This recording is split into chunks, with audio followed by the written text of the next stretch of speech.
Hey, Barry, Tease, Stacy. I got some music coming from somewhere. I have to go turn that off. But let me make you guys co-hosts first. Okay, we'll be her co-host. I'm going to take some food, so I'll be listening, and I'll have That's my Gail, coffee. by the way. Okay. Hi, Gail. Thank you for what you sent me. I listened to it last night. It was very interesting. Okay, now I got to go turn off this music that's somewhere in the background. Hi, Barry. Hi, Stacy. Long time no see. I know. I feel like I've been gone for so long. You went to visit a friend upstate or something like that, or that Last was week. 2 weeks ago. Might have been both. Yeah. It was last week. I was here the week before that. Okay. That was Kayla's session. Right. I was here for Kayla's session. Yeah. So I hate making small talk knowing we're being recorded. Trying to remember what happened when timelines. I have no ability to recall timelines. What happened when? Do you have a cold? I don't think so, except that this is the first time I've actually spoken since I woke up this morning. So I think it just takes a little while for air passages to clear out when you're not using your voice for, what is it, 5 hours or something, 4 hours. So what most struck you this week? Oh, let's see. Well, oddly enough, how cold it is. You know, it's been in the 40s overnight. Oh. 3 nights in a row, it was in the upper 40s overnight. And even at dawn, well, you know, it's always about as cold as it's going to be just before sunrise. So. Hey, Barry, if it makes you feel any better, it's 48 here right now. Oh, wow. Wow. Very similar. Yeah. Here's Joshua. And Joshua's I think got the a high hat on. today is going to be 61. Yeah. Look how cold it is where Joshua is. He's got a heavy sweater on and a skull cap. Not skull cap. Yes. Well, on a mountaintop, you're Good going to get morning. extremes, right? Yeah. Stocking cap. What? Wow, we got a big crew today. Look at that. There's Kayla. Kayla's Everybody's got her, within 2 minutes of 8 o'clock, and we already have what? 8 people. Holy smokes. Kayla's got her breakfast burrito, it looks like. Ooh. Speaking of which, I did something I hardly never do, which is I ordered lobster mac and cheese from this place in Boston. Really? And it just arrived yesterday, and it's thawing in the fridge. So I'm going to have lobster mac and cheese tonight. And I know mac and cheese ain't the best thing, but man, if you say lobster in front of anything, to me, it just sounds really good. So I'm going to try that tonight. But I was also astonished how expensive it is to get some of that stuff, you know, delivered. Well, from Boston. Yeah. And I mean, it supposedly arrives here within 24 hours of being caught. So they have to like catch it, prep it, cook it, make the lobster, you know, mac and cheese, ship it, get here all within 24 hours. Okay? And freeze it first. That's right. That's why I'm defrosting it right now. It better be good. It better be good. Yeah. If Lobster it's good, I'll tell you who who it's from. If it's not good, you know, maybe I'll still tell you who it's from. It's not legal seafood, I don't think. It's not. I found out there's at least half a dozen companies in Boston that ship lobster all over the place. Okay. It's not Boston, it's Gloucester. Gloucester.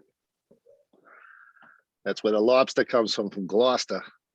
Yeah, it used to be food for poor people, I found out. It used to be a lower class food, and that, you know, the elites would not touch it. Uh-oh, someone wants a breakfast burrito. He does. Look at him. Oh boy. Yeah. Yum, yum, yum. Yeah. Good to see you, Glenn. Anyway, any other check-ins? Hello, Alex. Stacy. Hello, Josh. I've been eating lobster. They catch it over here in the Torres Strait. And lots of big fishing industry. And salmon in Tasmania, they grow a lot of salmon, and it's hard to get ocean caught salmon and trout. Ocean caught wild trout's hard to get because there's so many farms. Well, you can make a lot of money selling it to Sam. Not a lot, because it's only the second time I've ever done this in my life. So better have lots of I'm just other joking, Sam. people. I'm kidding. You ever see the price of Omaha steaks shipped Oh out? yeah, Like I've done that a 50 couple bucks. times too. But I know those are good. I've actually had that. By the way, if you guys need steak, I got a grass-fed huge ranch right next to my house. It's called the Rankin Ranch, and they've been going for 100 years. And they do I know the cows. I see them every day. So You can't eat a cow whose name you know. I just see them on the side of the road when I drive home. So they're in the road, and I have to. But it's really good. It's some good stuff. I'll have to put the link up online. Well, I've driven I-5 past the Harris Ranch a whole bunch of times, but I've only eaten there like one time. Yeah, I know they're free range because they go in the road. Like there's over 100,000 acres, and they just roam around, and Dancing in the streets. they do. They do. Holy bleep. I'm looking at my calendar. It's October already. Yeah. It is. Where's that static coming from? It shows from you. Not from me. Looks like Alex. Maybe Alex. Maybe Glenn. I'll mute my mic. Hang on. Yeah. Okay, it just Was Alex. stopped. It Somebody was did Alex. something. Yeah. Yeah, I heard it as well, but Alex is always giving me static. I'll turn the fan off and come back. Okay, there's a topic right there, Barry. He's Who too gives you static? electric. Yeah, he's too electric. He's too powerful. it's got an electric grid behind him. An electric personality is just Yeah. Electrifying presence. Okay. I have, unless other people want to check in, I have a question that is in the form of a website that I thought I'd bring to your attention because it's kind of curious. It's called How to Ask a Good Question. Well, I'd like to check in right before you show that, if you don't mind. Please do. Okay. Well, I had a great talk with Barry last weekend, and we were talking about the Socratic method and the six questions from 6 different people, which is 36 different ways to ask the who, what, where, when, how, why. And that was really interesting, Barry. Thank you. I've been so busy this week. I haven't had a chance to get back to you, but I just wanted to bring that up since you said a website about asking questions. Yeah, we had a nice long conversation about that. I've done some research, which I've written up and mentioned to Joshua last week. What was the seed or initiator for that conversation? Maybe Joshua remembers how we got into it, but Yeah, well, my friends are making bots that are in the vein or with the information being pumped into the machine learning from Carl Sagan. So you can talk to Carl Sagan about the universe and how to educate children and adults on how the universe works using an avatar of someone like a Richard Feynman or a Carl Sagan. And then how would you program that so that it's a really fun conversation? Instead of him just telling you about his life or how he came to these conclusions, he could ask you what your conclusions are and what you think. So that's how we started that conversation. in constructivist learning, instead of delivering subject matter to an audience, you ask questions of the learner. And if you ask the right questions in the right order, you can prompt the learner to construct the knowledge step by step, like assembling a jigsaw puzzle step by step. And so there's a technique to it that really goes back to Socrates, that you can actually write down a heuristic or a template for how it's done, how to figure out what kind of question to ask at what juncture in the process so that you have the most efficient sequence. I heard recently that asking questions is uniquely human, that there's no other animals who do that. My dog does this. Hmm? Yeah. The Scooby-Doo says Herm, right? Yeah. Like goldfish gets down to the end of the tank, and it thinks to itself, it looks around and it says to itself, I've seen this sand before. And it goes back, swims up the other end. Yeah. Rinse and repeat, lather, rinse and repeat. So short memory, goldfish memory.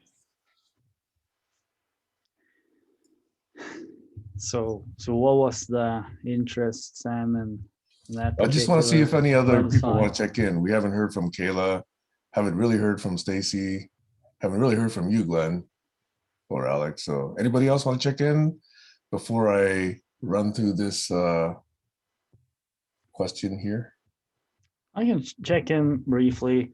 It's been pretty a lot happening the last few weeks, so I haven't been able to catch so many meetings. But I watched some of it on video. I watched most of the one where Kayla talked about this Polynesian culture. That was very interesting, and I've been very interested in trying to find some new apps to organize my notes, and I found some very interesting things. An app called Obsidian, Rome Research, where they use bi-directional links, and it's basically a whole new way of thinking about information structures where you don't really need files and folders.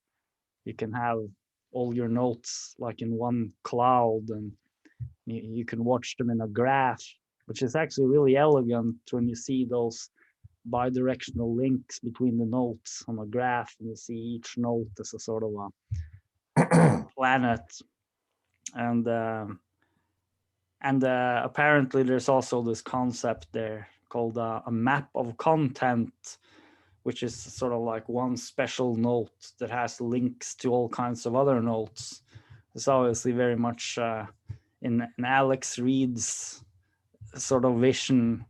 So yeah, I've just been kind of very interested about that yet, because as I've expressed several times, I feel that we're using very crappy computer systems in general that don't really serve us well. So it's nice to see some people doing interesting things there. I want to welcome Ruben. I believe I've never met you before, but welcome. And feel free at any time to show yourself and introduce yourself. Also, feel free to just listen if you like. But Glenn, I want to poke back a little bit, because I think this notion of technology being crappy is basically looking at oneself in the mirror. You know, we can either learn to use technology, or we can actually despise it and then not learn how to use technology. And that's really on us. You know, technology pretty much just exists. You know, it's not trying to do anything. It's humans that drive its behavior.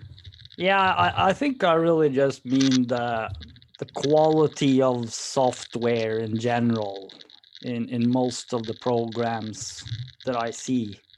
Like, for example, Gmail, I'm trying to write an email, and it's so being in software, and... I'm going to get super triggered by this, okay? But no, let me just fire back, because there is truly excellent software that has been developed, okay?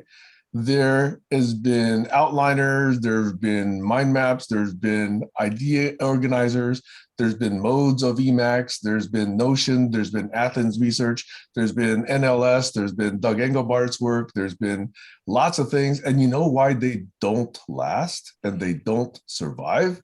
It's because most people don't value idea organization and idea memorization, or even storage, or structuring. So all that really good stuff doesn't succeed in the marketplace. What people buy is crap like Microsoft Word. Okay. And so that's why, you know, the people that spend billions of dollars on marketing will make the money on crappy software. But the good stuff, the truly innovative stuff, doesn't really get traction. So we get what we deserve, in my opinion. Just like Maybe we need everything to- else. We get Maybe we what we need to deserve. market I mean, just a think bit about better. us. We've gone for 4 years and we still can't agree on where to put most of our ideas. We haven't even learned to agree how to agree. So I use a set of software, you use a set of software, Alex uses whatever he uses, Josh uses whatever he uses, Barry's still using stuff from 40 years ago, you know, and we don't seem to converge, which is, I guess, an indication of our practices and values and where we're willing to spend our time. Sounds strange that people wouldn't value it, though. I don't really believe that. Oh, Has to I be some absolutely have other- seen it so many times. So many times. Josh has his hand up though. I was just going to say, I don't know if we've ever actually had an in-depth conversation about interoperable software, or maybe even just, hey, does everybody know how to use Excel? Because that's a CSV, which interoperates usually with every other software if it's a comma separated value. I don't think we've ever had that actual in-depth conversation of, hey, Barry, show us the software that works for you. Is it comma separated value? Hey, Glenn, show us that. And hey, it all interoperates. I don't think we've ever had that conversation. And I think that's true. We haven't really. I can give one little example. It's just a tiny example from Gmail, you know, which is one of the biggest email providers in the world. And I'm writing an email on the portable device. I'm gonna edit some of the text, you know, very normal stuff. I put the finger on the screen. I tap at the place in the text where I want to edit, and the cursor hops up 30 lines or hops down 30 lines. I mean, it's happened to me many, many times on Gmail. It's happened on other devices. It's sort of a lot of stuff like that. Like you're in Facebook, somebody mentions you, you push on the link, it doesn't even find the link. It's like, it just seems that there's just these elemental bugs that are just floating around, and or it's just me that keeps running into it. But it's like I've just had these experiences for years and years and years, just continuously wasting time on having to do workarounds like that. So Kayla's got her hand up, but just real quick, Glenn, are you using Mac, Windows, or Linux, or what? Well, this is on iOS, Okay. iPad. All right. Got it. Yeah, gone are the days when we used to think that, you know, Apple write really good stuff. Well, I know that's a very controversial statement right there. Okay, Kayla, you had your hand up. Yes, I wanted to check in. Yes. And I would love it if Stacy checked in after me. So thank you for that introduction to software. I've been struggling with that this week, but a lot of good stuff has been happening this week. Speaking of software, I'm on Excel and Word. Thank you so much, Sam. I also have my handy dandy phone that records my, that records my steps, my blood pressure, and all that good stuff, and it's all wonderful. And it took 48 hours for me to set up my dance Zoom thing. So now I'm rocking and rolling and I look really professional. So I can appreciate all of that conversation that you've got. But I did want to check in and say there's lots of good things that I'm working on. And it's just been such a fun journey.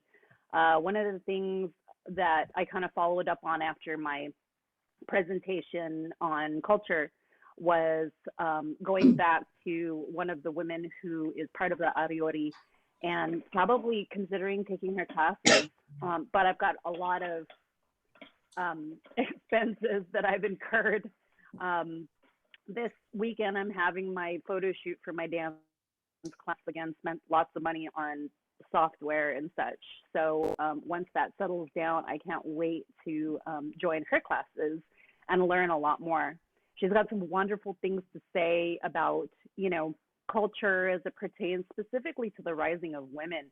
which is wonderful. And a new outlook on, how the ancient or how the older cultures had, and probably even today, had tracked, women's menstrual cycle to the cycle of life instead of this crazy, shameful thing.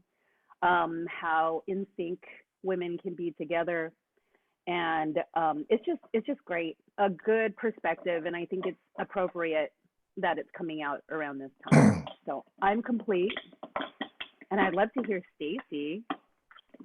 Do I have something juicy? So in terms of the conversation that's been going on, the only thing that I've been thinking about, I've been in a lot of conversations about the commons, and I'm still trying to get my head around how that actually would work with technology, more about the etiquette part of it. And on a personal note, I started re-listening to Autobiography of Yogi, started, rereading some of Maya Baba's teachings. So I'm sort of moving back to my my real center of comfort. And that's it. Well, I know that Kayla, you mentioned something that I thought was kind of interesting that I just ran across this past week. There's a woman who actually writes a blog on relationships and women's rights and wisdom and whatever. I find that she's one of the better ones. Her name is Teal Swan. I know her. I saw her. And she does something which I think is a work of art. It's a series of art that she calls her yoni drawings or yoni paintings. What she does is she collects her blood every month and she draws using that blood as paint every month. And then she shares that. So like, for example, this month, it was something like a horse, it was a horse scene. And I just found that this past week. So, I mean, I've listened to her blogs and whatever, but I only found out about her art habit only this past week. I didn't know about that. So that's one way she celebrates that, as opposed to, the standard social thing of, oh, this is a tough time of the month. And, it's something you're just trying to survive. And, no, she actually embraces it and celebrates it and, makes it public. I think it's actually a very interesting take on that. And then Stacy, you mentioned Autobiography of the Yogi. I can never pronounce his name, but yeah. I believe it's Paramensa Paramensa Yogananda. Yes, that's right. My kids actually attended a school founded by him and his teachings. It's called the Living Wisdom Network of Schools. There's one in Nevada City. There's one in Palo Alto. There's a couple others scattered around. And it's only kindergarten through middle school. So it's K through 8. And what they do is they balance academic teaching with life teaching, okay? And one of the things they do every year is a play. And each year they select someone who is a supposed, respectable leader. Like it would be Buddha one year, it might be Christ another year, it might be Hafiz another year, it might be Mahatma Gandhi one year, it might be Martin Luther King another year. So my kids went through their middle school and did 3 of those. Okay, Hafiz was one, Buddha was one, and Martin Luther King was another one. But they've got all these going back many, many decades. And the entire school participates because it's such a small school. The graduating class of 8th graders, at the end of this, for my kids' year was 8 students. Oh, wow. So they really get to know each other, after they've been through 3 or sometimes even 8 years of this kind of schooling.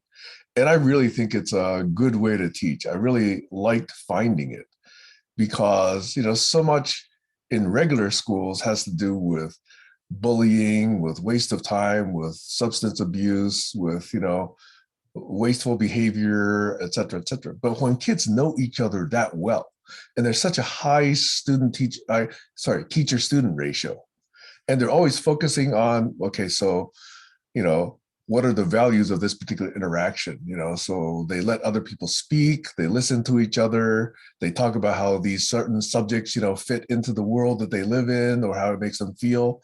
I really think that's it's not the common teaching method you would find today. And I found that living wisdom school system is actually a breath of fresh air, in my opinion, to be able to find that.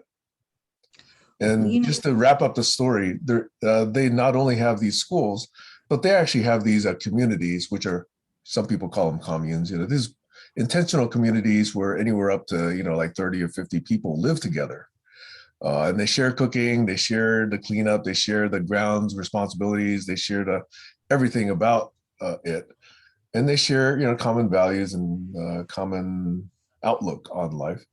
And they typically are associated with farms because they try to be as self-reliant and green as possible. So there is a farm I found when I moved here. The Ananda farm here on Camino Island is only about 5 miles from me. So every week they're out at the farmer's market with vegetables, with handcrafts, with candles, with, pieces of art. It's just, it's not the norm, but it is kind of refreshing to see. And they always treat people with respect and speak, politely. And yeah, so I just thought I'd share that my experience with Yogananda has also been good for my kids and my family. Well, what was interesting for me is I read this close to 30 years ago, so I really forgot it. And not from reading Autobiography of a Yogi, but going back into some of the other teachings, I had forgotten how much his teaching revolved around sound and healing. And that's also something I'm very interested in. So it was just like an interesting reminder. And the other thing, did you use the word headcraft? No. Handicraft. I was trying to say handicraft or, Oh, because art I or thought something maybe like it was a new word for like paraphernalia or something.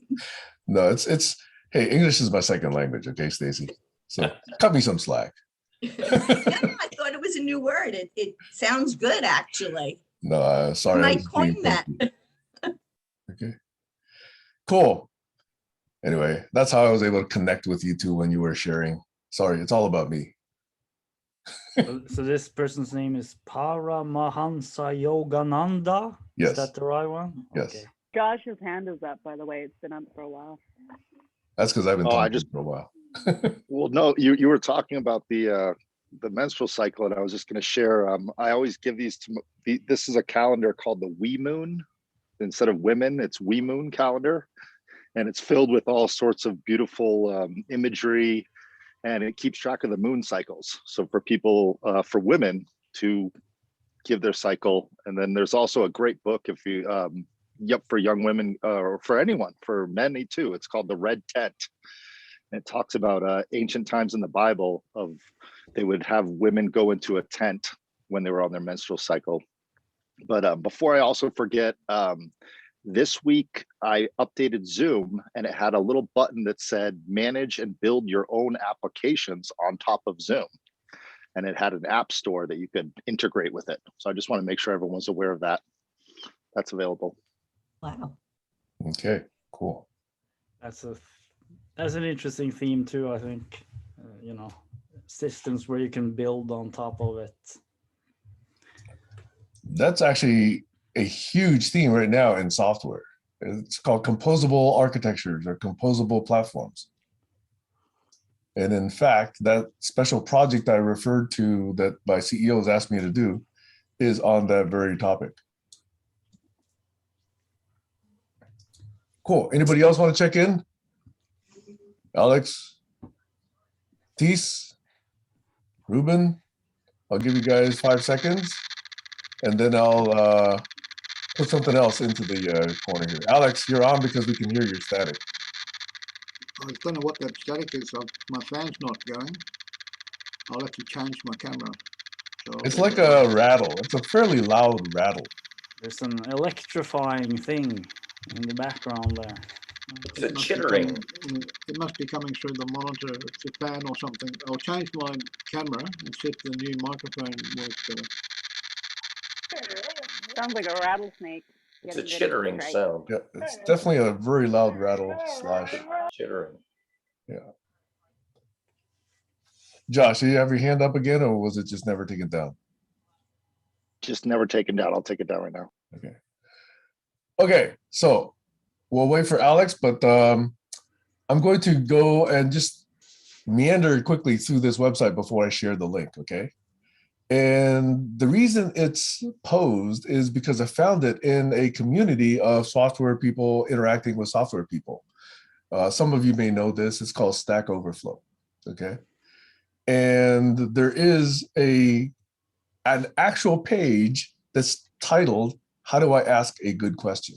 Now, so I'm giving you that context because it's in a very technical area, but I think a lot of the same concepts do apply, okay? You want to share your screen, Sam? I could do that. I thought I would just walk through the themes, but here, let me go ahead and share that. I'll share a window. And all right, let me reconfigure my window quickly and then share my screen. Hang on one second. Here I go. I'm doing it now. There we go. Okay, so can you see the window? Not yet. Nothing. We don't see your screen. You haven't shared yet. Just seeing the normal Now it's faces. coming up. There it is. Okay. Oh, it's tiny. We can hardly read it. Okay, how's it now? I can, yeah, now I can read it. I can Okay. see it. All right. So this does go, and the reason I thought of this was, Barry, you hit on one of these points very, very hard, okay? Which is, don't waste my time if you haven't done your research, right? So Yeah. this first point here is do some search and do some research and keep track of what you find so that you don't ask from just, you know, this position Laziness. of, yeah, laziness. I think that's kind of a word that you've associated with this. And that when you're actually writing a post, write an informative title. And this is something, by the way, we can't do in Facebook Messenger. We can't give titles to our posts, okay? It is something we can do in Zulip and other platforms. But, you know, other people just give a very nondescript title. And what they say is focus on what it is you're asking about, okay? And pretend you're talking to a busy colleague. Okay, I've made this point a number of times, okay? And you've also done this yourself, Barry, which is people are very helpful, but don't make them work hard to help you, right? So give them as much detail as possible about the issue that you're asking about. Here's another point that I sometimes make, okay?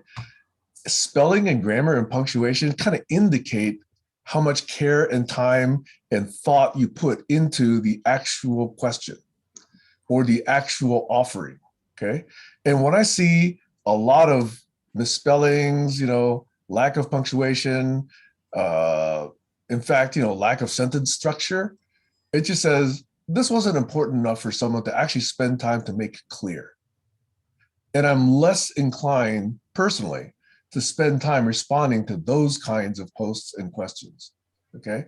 So this is giving you some examples of good and bad topics and statements. And introduce the context. Here they talk about problem, but I think it would translate relatively to context. And make sure that the problem is reproducible. In other words, make sure people really understand the problem. Okay, and if you can't really describe a problem in a way that's understandable and other people can relate to, they can't really respond. And a lot of, you know, topics, I'm not going to mention which one, okay, that's going to distract us, are in this category where they're just not really relatable. And that's also a post that I made earlier this week that one or two of you may actually remember, okay? And then proofreading. This is one thing that I've also stressed a lot. If you're not interested in making yourself clear, if you're not interested in really making sure that the thing that you're putting out there for other people to spend their time on is not well crafted, not well put together, doesn't hang together, doesn't easily make sense, doesn't use, you know, words that other people understand, introduces words that haven't been defined, et cetera, that again indicates the care and time and respect for others that you're actually conveying in this post. and then respond to feedback. Okay. So important. Okay. If you want somebody to actually respond to you, then actually consider what they're actually doing by responding to you.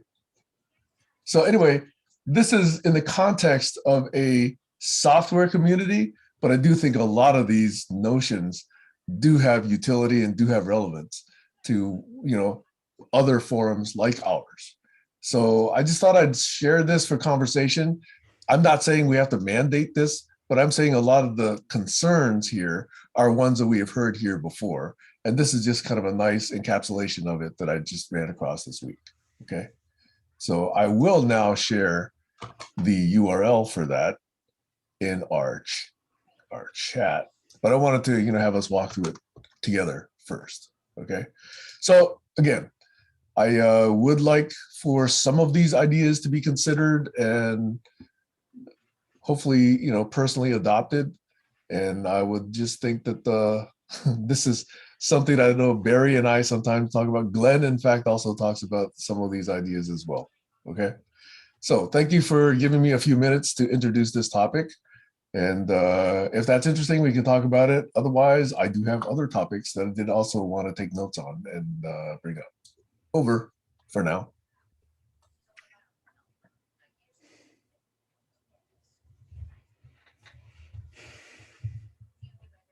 Alex, you good? I was just going to mention Ruben Spokane. Yeah. I went and checked to see if he'd accepted the invite from one of my sites, but there's about 4 Rubens there, but none of them with that surname, so he's new to me. Well, that might not be his last name. He might be from Spokane. It's a town in Washington State. Yeah. Alice. Yeah. So if you've got 4 Rubens, there's a good chance that that's where Ruben came from. Looks like to me. Not that I know the membership of GCC all by heart. Also, Ruben, if you want to correct me, you could be a sandwich as well. We don't know. Isn't that spelled with an E? Spelled wrong. Yes. Yeah, it's spelled with an E. Yeah, I was making a joke, and I'm also dyslexic, Sam. So just so you know, with the spelling thing in the question, I never learned to spell in school in 3rd grade when they start teaching you how to spell. I didn't go, hey, Ruben. I didn't go to 3rd grade or 4th grade or 5th grade or 6th grade. I didn't learn how to spell. So just letting you know, some people don't know how to spell. Well, I have that in common with you. I do not actually have a 5th grade education myself. By the way, to some people, dyslexic means sex daily. Okay. What age would you leave school in the US to be a 5th grader? 10. All right. In other words, my parents and my teachers found that I was not paying attention in 5th grade, and I was just, writing, drawing, not paying attention. So they tested me because they thought I couldn't actually focus and I wasn't listening or whatever. And after a whole series of tests that lasted several days, they actually shoved me into a 6th grade classroom rather than a 5th grade classroom. Oh, So that's why I don't have a 5th grade education. That's crazy, Sam, because I had the exact same thing happen to me. Like after 5th grade, I took a test and had a 12th grade vocabulary, even though I couldn't spell, and they shoved me into 6th grade. I actually didn't like it because I was younger than everybody else. I was younger than all the other girls. None of the girls would actually, spend much time with me because I was, anyway. So that's another poor me story for me, but that's something I just thought I'd share. I don't have a 5th grade education. That's one of my lines.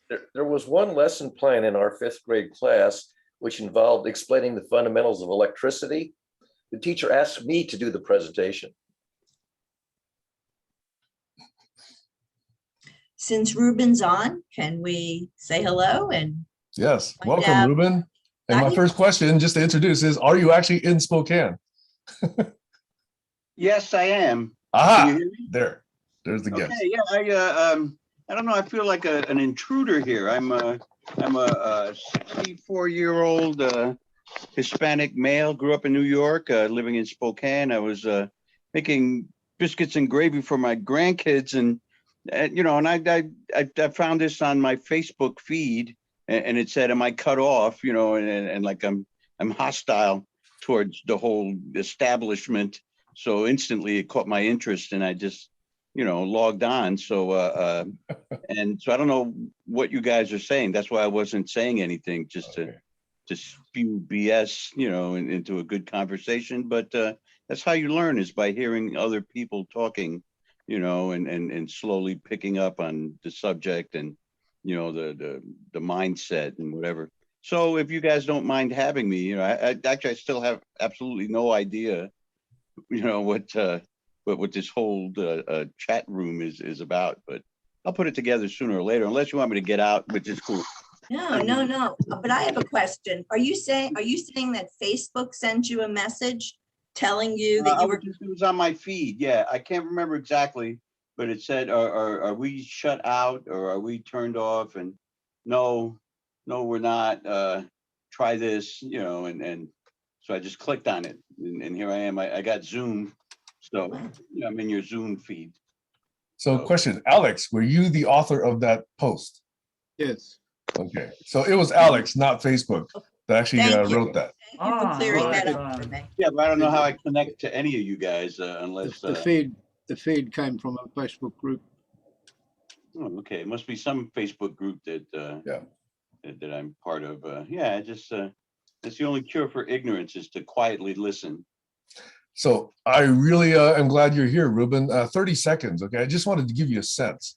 I'm here between Seattle and Vancouver. So I'm probably the closest of these people to you physically, okay? Turns out some of us are in New York, you know, some of us are in Southern California. Someone here is from Oslo, someone here is from Australia, someone here is from Southern California, someone's here from the Netherlands. And then sometimes we have people from Berlin, we have people from Chicago, Michigan, Canada. Atlanta. So we have a number of places. So we're actually quite spread out. And again, another 20 seconds.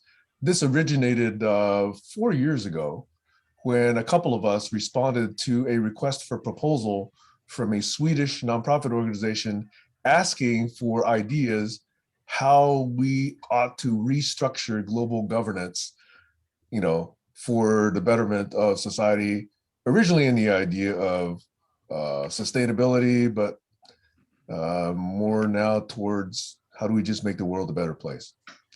So that was a proposal that obviously we did not win. We didn't get the $5 billion, but we did say we have to learn how to talk to each other and how to get good ideas from one brain into another brain and hopefully into a collective brain.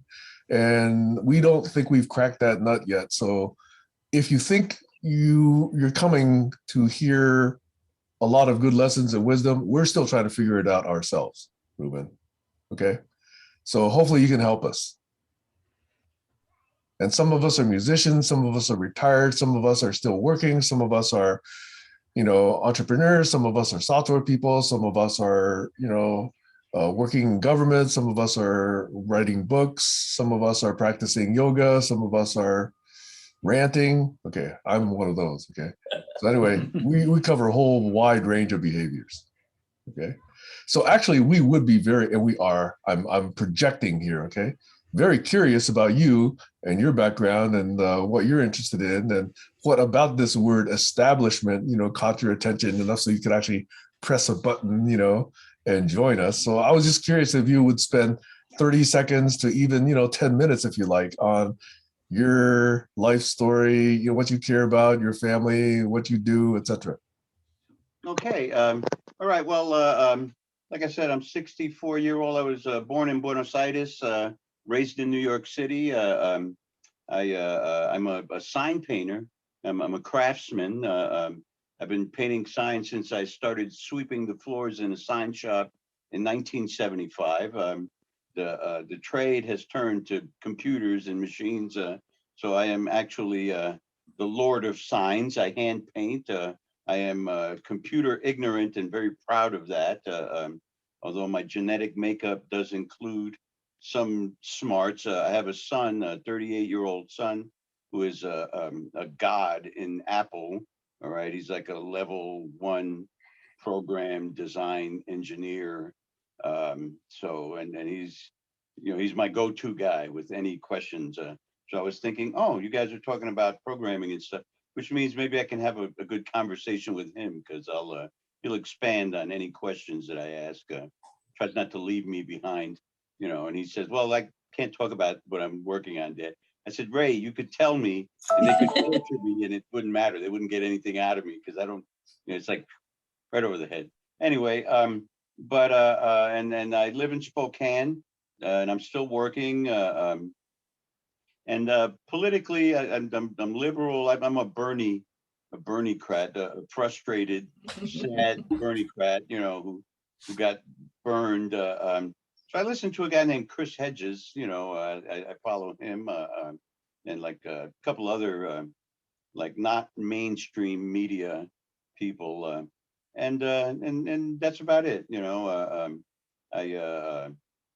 a large circle of friends in Spokane, a large number of acquaintances. I'm fairly well known. I'm a character, and like I said, that's about it. I just caught my eye, and I just thought I'd just quietly listen. As to not pollute the airwaves with my rude opinions. And then I'm curious. I enjoy doing this. I listen to a lot of podcasts. I listen to a lot more talking than music. Although I do enjoy music, I find I need the intellectual input, from both sides, really, from all sides. I truly believe what I just said is it's the only cure for ignorance, is to shut up and listen. So hopefully that's enough. If you got a question, ask. I'd be glad to answer. Did you learn English as a second language? No, I came over here, I was 2 years old. Okay, so I learned Argentinian culture as a second culture. I'm culturally an American. If you're bilingual, you'll understand the concept of I think in English. I know my parents who came over here as in their late teens, early 20s. My dad was like 22, my mom was, I guess, 18. They think in Spanish. Although my mom denies it. But I know better. But myself and my three brothers, we all think in English. And I am bilingual. I read, write, and speak Spanish. But I have to search. I have to think in English, translate, and then speak in Spanish. Yeah, I guess. And I am culturally American, although I can grasp the concept of Latin, machismo, male dominance, patriarchal. I guess the USA is also patriarchal, but a little more open-minded, I guess, as we enjoy the 21st century. But also, so that makes me aware. I don't approve of like machismo and the whole paradigm of that way of thinking, or that way of treating women and inferiors, be they financial, intellectual, power structure. So I guess I'm a little more on the compassionate side, to be a true Latin male, so hang me. Anyway, thank you. Yeah, thanks. Hey, I know that a lot of people are very fascinated. I am, about your story and how you got here, but just 3 key points, because I like to just make these connections, is that one of my very closest friends is actually in Buenos Aires. He took a position there about 4 or 5 years ago. He's at a place called ITBA, the Instituto Tecnológico or something like that of Buenos Aires. So basically the Technological Institute of Buenos Aires. And he teaches there in systems theory and a graduate program in systems thinking. So that's my friend Alexander. And my daughter, I have a daughter who's 18 years old. Her best friend from all through school is actually now living with her mother in Spokane. So she comes and visits here. My daughter's going to go visit there. Obviously, we're only about 5 or 6 hours apart, I think. So yeah, we'll be in Spokane and they come here pretty frequently. And I also wanted to say it's brave of you to actually say what you did about politics right away. So I actually very much respect that. I am also a grieving Bernie-crat. Okay. I mean, he was shafted, he was unfairly treated, the DNC did bad by him. So I'm hopeful, though, that he's inspired a whole new generation of leaders like, Alexandria, and others of her like, hopefully will become leaders in the future. So I just wanted to give you that little resonance to say, I mean, we're not all one way or another, but people who really will just take a stand, I like talking to those people, and you seem to be one of them. So welcome. Thank you. Okay. All right. Anybody else? If you don't speak up, then you're going to be subject to, hey, Alex, your microphone is loud again. You've got background on your microphone again. Oh, it's torturous. I thought I turned it on. I mean, I can't even understand you through that noise. It's like the Batman episode where that villain that gets you with the sound. Chittering. Got it? Okay. Yeah, I'll just mention that you said that you followed Chris Hedges. So that's probably how you got in here, because I think Alex has a Chris Hedges group, and that's where he posted this. But a lot of the people here are members of a group called Global Challenges Collaboration, which is based on what Sam mentioned. And it's so we've been having a lot of video conversations on all kinds of subjects, really. And so it's kind of a little bit like a discussion forum, I feel this, or we sort of discuss different topics. Sometimes different people show up, and we're all interested in learning and trying to expand the perspectives. Of course, there's also some people with some very big ideas about what we would like to see in the world. So that just makes it even more interesting, I think. Yeah. Thanks, Glenn.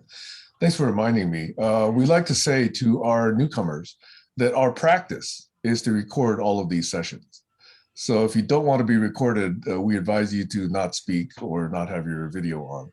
But that is our established tradition, is to record all of these sessions. And there's reasons for that, but we don't need to spend a lot of time on that right now. Okay, so would anyone like to put a topic on the table? Because I always have one topic to put on the table. So if you don't speak up, then you're subject to my interests.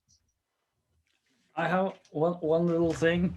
I mean, it builds a little on what we talked about earlier, but this word came to me, customizable. And, sometimes when I walk in the forest, I'll just be thinking for myself, a little bit in Norwegian, a little bit in English, quite a lot in English, actually. Sometimes I speak to myself as a way of thinking. And one of the themes that I keep coming back to is this: what would be the perfect information system? And so this idea of customizability, I think, is very interesting. If you have a system where you as a user is capable of communicating with the system and kind of having tools to design your own information space, and really good tools. And then, of course, thinking further about that, like imagining if you had a whole community of people who had these tools, and where each person could design their own information architecture and be able to share it with the rest, so that you have these community designs. And there is something like that happening in the Obsidian community. So that this idea is sort of a little bit like the users of the software are very central to the design of the software's further evolution. And I've always felt this, that, you know, a sane relationship between a human being and an information system should be this kind of a relationship where, you know, the human can design their own system, and there's this two-way interaction. And Joshua also mentioned the word interoperability between systems. I think it's very important, this stuff. It's, I think it's much more important than most people give it credit for, because we spend so much of our time, you know, with these machines. And it's a pity that so much of that time is spent in, you know, states of mind where you're a little bit agitated and you're trying to find some workaround instead of some kind of a creative relationship where you're, you know, continuously creating things, and there's a system to support it, and what you create isn't lost and others can build on it further. So I think that this is one of those themes that many of our conversations have circled around, and it's yeah, we haven't figured it all out yet, but it is a very big theme because it also includes how we use the systems, like was mentioned earlier. So it's like this combination of, you know, a platform, a sort of a design, and a process of how we interact with the design, and how that process again can change the design, and so on. So it's, you know, it's a continuous interaction. But I do feel it is a very interesting and incredibly relevant topic. You know, what is our information system? I mean, every person today has an information system. Most people have, but I don't think we have in our culture, you know, really evolved an understanding of what a really good information system is. It's yeah, just wanted to throw that out, whether we go further into that or not, but I feel it's relevant to just about anything. Okay, thank you, Glenn. I don't know who is first, Stacy or Barry, and then myself. And then Zoom shows you whoever's in the corner, it goes in order. actually, I don't think so, because I put up my hand after Barry and Stacy, and yet mine is at the upper left. So I don't know. Oh, really? Yeah. I But would have to go in back and mine, look. it does show Barry before it shows you, if I go in left to right order. Oh, well, I was first, so I'm gonna go. So I don't think that is actually correct. No, well, Stacy was before me, Okay. Yeah, it works on mine. and I was before Sam. And All Sam right. was So then it'll before- be Stacy, Barry, Sam, Alex. Okay. Correct, yes. Okay, so T sent me something very interesting on a woman, Lene Rachel Anderson, Building Rose. I don't know if any of you have heard of her. But what I was thinking is, T, if there's any way you could maybe put that into the chat, I would recommend watching it, and this could be a topic for us to talk about. I'm so bad at describing these things, but she has a model. She's a systems thinker, and she has a model where power is in the middle, and then she has all the petals, which are like technology, production, ethics. And again, I would suggest that we watch it first, and then we could come back and decide if we want to talk about it. But I think it's worth watching. And thank you, Tees, for sending it. Thanks, Stacy. Okay, I think it's Barry next. Yeah, I want to double back to what Glenn brought up about optimal information systems. About 35 years ago, I picked up a book called Guide of the Perplexed. This is not a modern book. This book was written, I think, 800 or 900 years ago by a systems thinker named Maimonides, Moses ben Maimon. And what fascinated me about this book is that as I was reading it, as I would read, say, a paragraph, a question would pop up in my own mind. And lo and behold, the next paragraph answered the question that popped up in my mind. And this was a feature of this book that just blew me away, that whatever question just popped up in my mind, Maimonides managed to make the next paragraph provide the answer. And this doubles back to this notion of the Socratic method. Because in the Socratic method, you want to ask the most appropriate next question so that you can solicit the response. So that was one of the opportunities for me to appreciate this question and answer model and figuring out what's the uppermost question on somebody's mind, even before they ask it, so that you can provide exactly what they're expecting, waiting for, wanting next. And I think one of the problems in our conversations is we're not very good at figuring out what's on somebody's mind unless they ask the question and prompt somebody for the answer. So this notion of an optimal information system means the information is coming at you just as you're maximally ready to receive it. You're most interested in hearing that item of information because that matches exactly what's uppermost on your mind.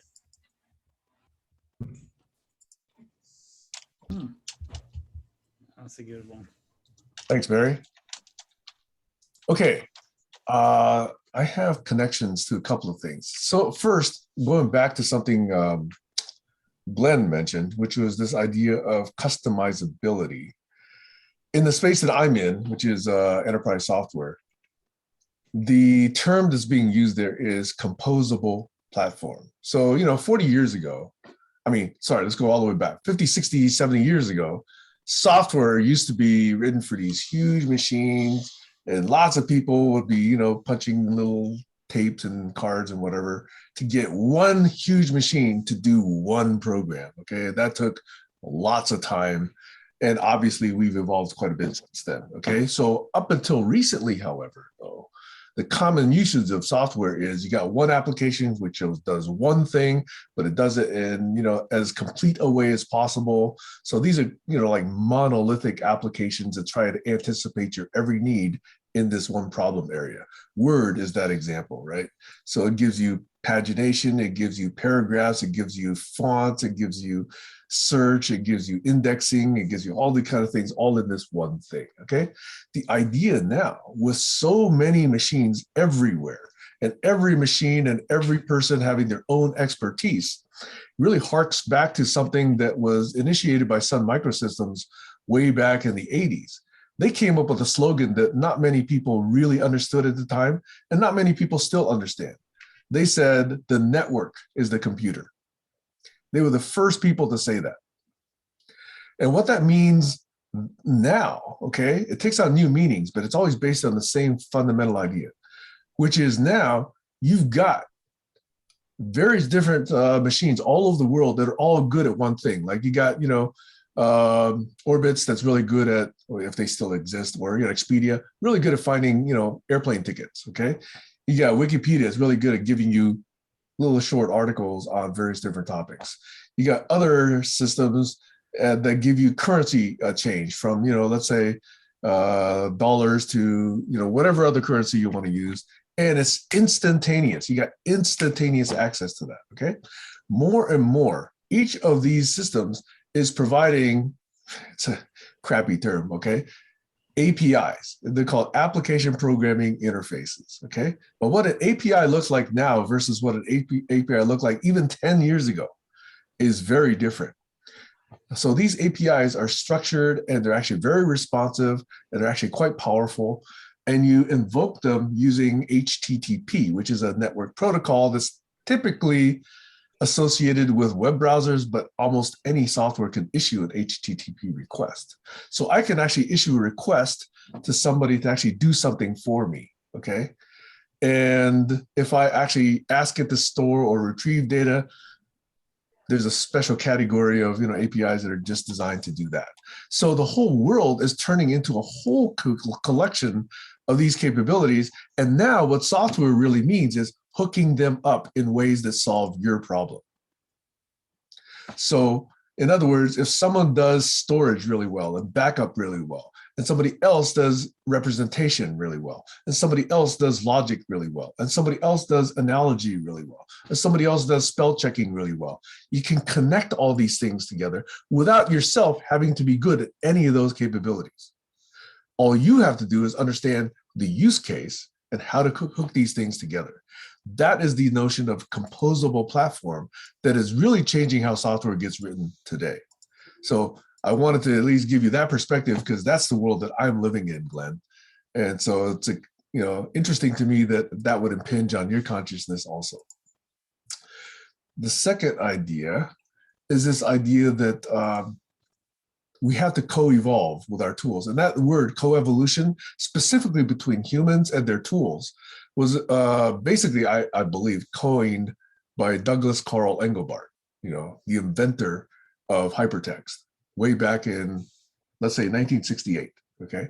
I don't think there was a use of that word co-evolution in that context between humans and tool systems until Doug, put that into practice.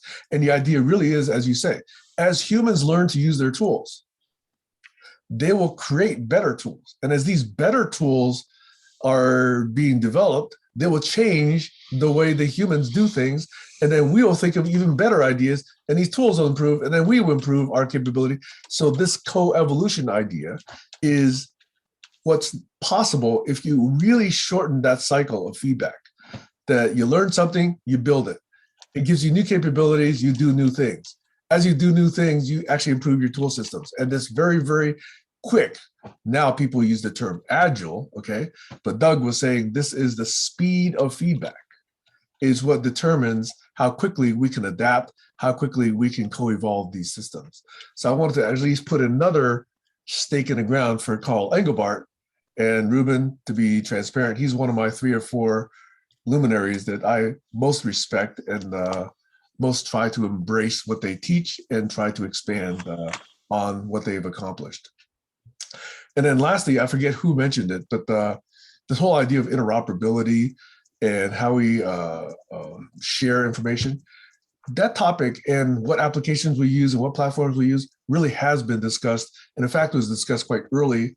And ever since then, we've also touched on it again. But Daniel Harris, one of the founders of this particular group, is working on software that does exactly that in his own way. So Daniel Harris, by the way, for those of you, I just want to put that little marker in here because he's all about data interoperability, but in a very specific way. So I just thought I'd make those connections. And sorry for going on so long, but I thought that had some very interesting reappearance of certain themes. Okay. And if I'm correct, I think the next one is Alex. Yes. How's my microphone now? Good. Very good. Something I wanted to mention about Chris Hedges and the way he describes the breakdown of the democratic system, the society, by vested interests in large corporations and capitalists. He said that's come undone and because it's collapsing from within. It's like it's degrading by piece and crumbling at the edges, breaking down. And the internet is our savior if we can use it to co-create some solutions and some trust with networks that are delving into the same issues. And that's where blockchain comes in handy and AI. I thought machine language and AI learning was interesting because of the way you infuse AI with ethics. How do you teach AI that some of the ancients had great wisdom? If the notion to AI is that the older some information is, the less likely it is to be helpful. In other words, the older the data is, the more likely it is to be incorrect or misleading. That's the issue that I like to get into deeper. Anyway, that's something for the techno heads to discuss on GitHub or somewhere. That's all for me for now. Thanks. Okay, I've got my hand up. I don't see any other hands up, so I'm going to respond to you, Alex. I actually think capitalism succeeded quite well. See, I think the problem with capitalism is the problem with a lot of other systems. in that whoever's there first wins. So this country was set up by a bunch of people who, quite frankly, owned slaves. And the system was ably set up to keep that system going. And even though in theory, we've corrected for that, in practice, it really hasn't. That's why we have the Black Lives, movement. We have the Black Lives Matter. We have racism that's rampant because it was built in to American society at its founding. And I know those are very controversial statements. Okay. So capitalism was a way to institute a way of production that basically, in my opinion, the way I describe it, it's an escalator for cash to go to the top. It extracts from hardworking people and it, takes that cash, puts it on the escalator, and it just feeds it to the boss. So I actually think capitalism as a system has succeeded quite well. We just believe this myth that, oh, everybody has an opportunity and it's all fair. It's not. It's really not. So I think there are deeper issues than, the fact that it's rotten at the core. It was designed with profit as the motive. It didn't recognize anything else. So of course, profit is going to take over. Ethics was not at the, center of society as it was conceived. We assumed that people would be ethical. We didn't think that we would actually see an age where, idiots and unethical people would be surmassing so much power and money and influence. We just assumed people would be decent people. That's a dangerous assumption. And it's sad that we cannot assume that. We love to be able to assume that. And for most of the life of this country, albeit it's short, it was mostly true. Politicians mostly still were trying to do good things for people up until the last 30, 40 years or so. Republicans and the Democrats used to be able to, talk civilly to each other. That's not the case these days. That's here in the US. That's a very provincial view. I know we have people from outside the US, but it's, yeah.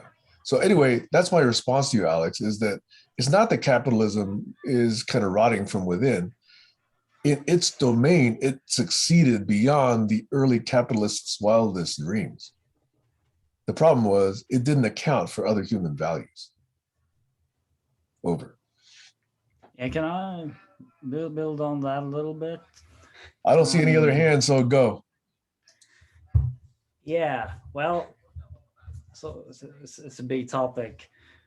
So the really big topic here, or one of the really big topics, is that this issue of conceptual relativity. I mean, it sounds a little abstract when I say it like that, but in very practical terms, it basically means that if you ask 100 people what the word capitalism means, you might get 100 very different answers that are all over the map, and that in fact, one of the big systemic issues is that we can't understand one another because we have different associations to the same words.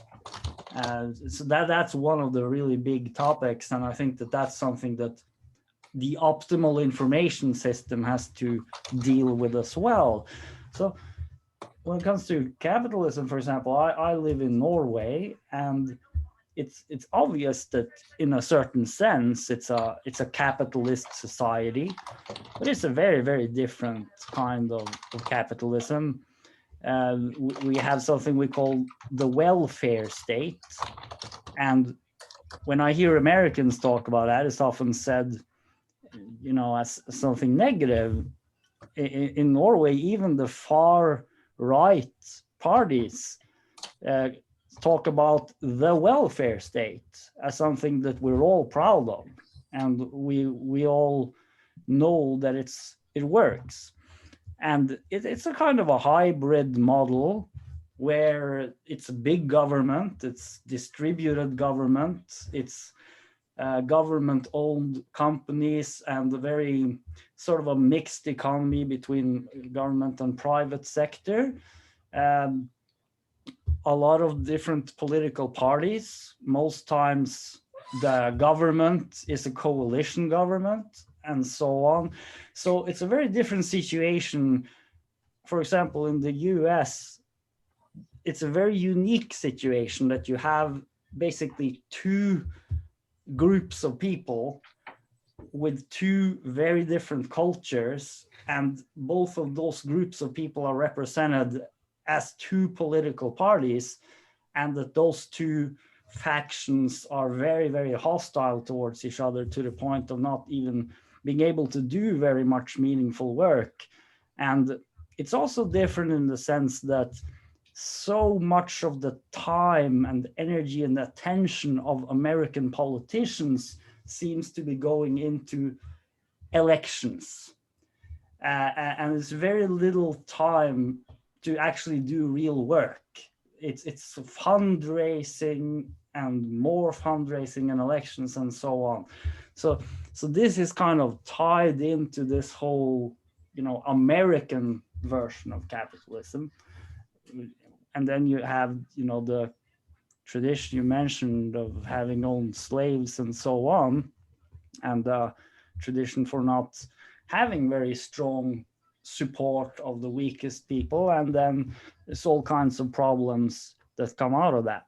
But it's also pretty obvious that there's many other types of systems that work very, very differently, and where workers have a lot of rights, and where if you work hard, you can have a good life. I mean, that's pretty much how it is here, and many other European countries to a large extent. It's obviously all kinds of problems as well, and there's other problems here that you don't have.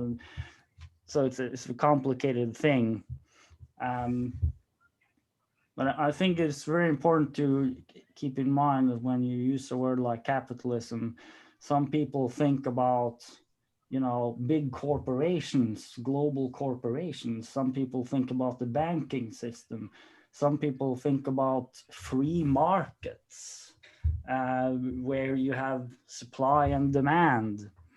And many people have the hope that people will be decent because that's what works in a free market. And maybe it does if the market is, adequately informed. But then, as many others say, there is no such thing as a free market in reality. There's always limitations and so on. So, it's a very complicated issue. And this basic fact that we live so much with these labels and concepts, and that the content of the concepts are very, very different for different people, and it's not so obvious how to clear up the misunderstandings. That creates a situation where it's very difficult for people to understand one another. And I wonder what would happen in a country like USA if these two people were able to actually understand one another, even to some larger degree. It could change everything.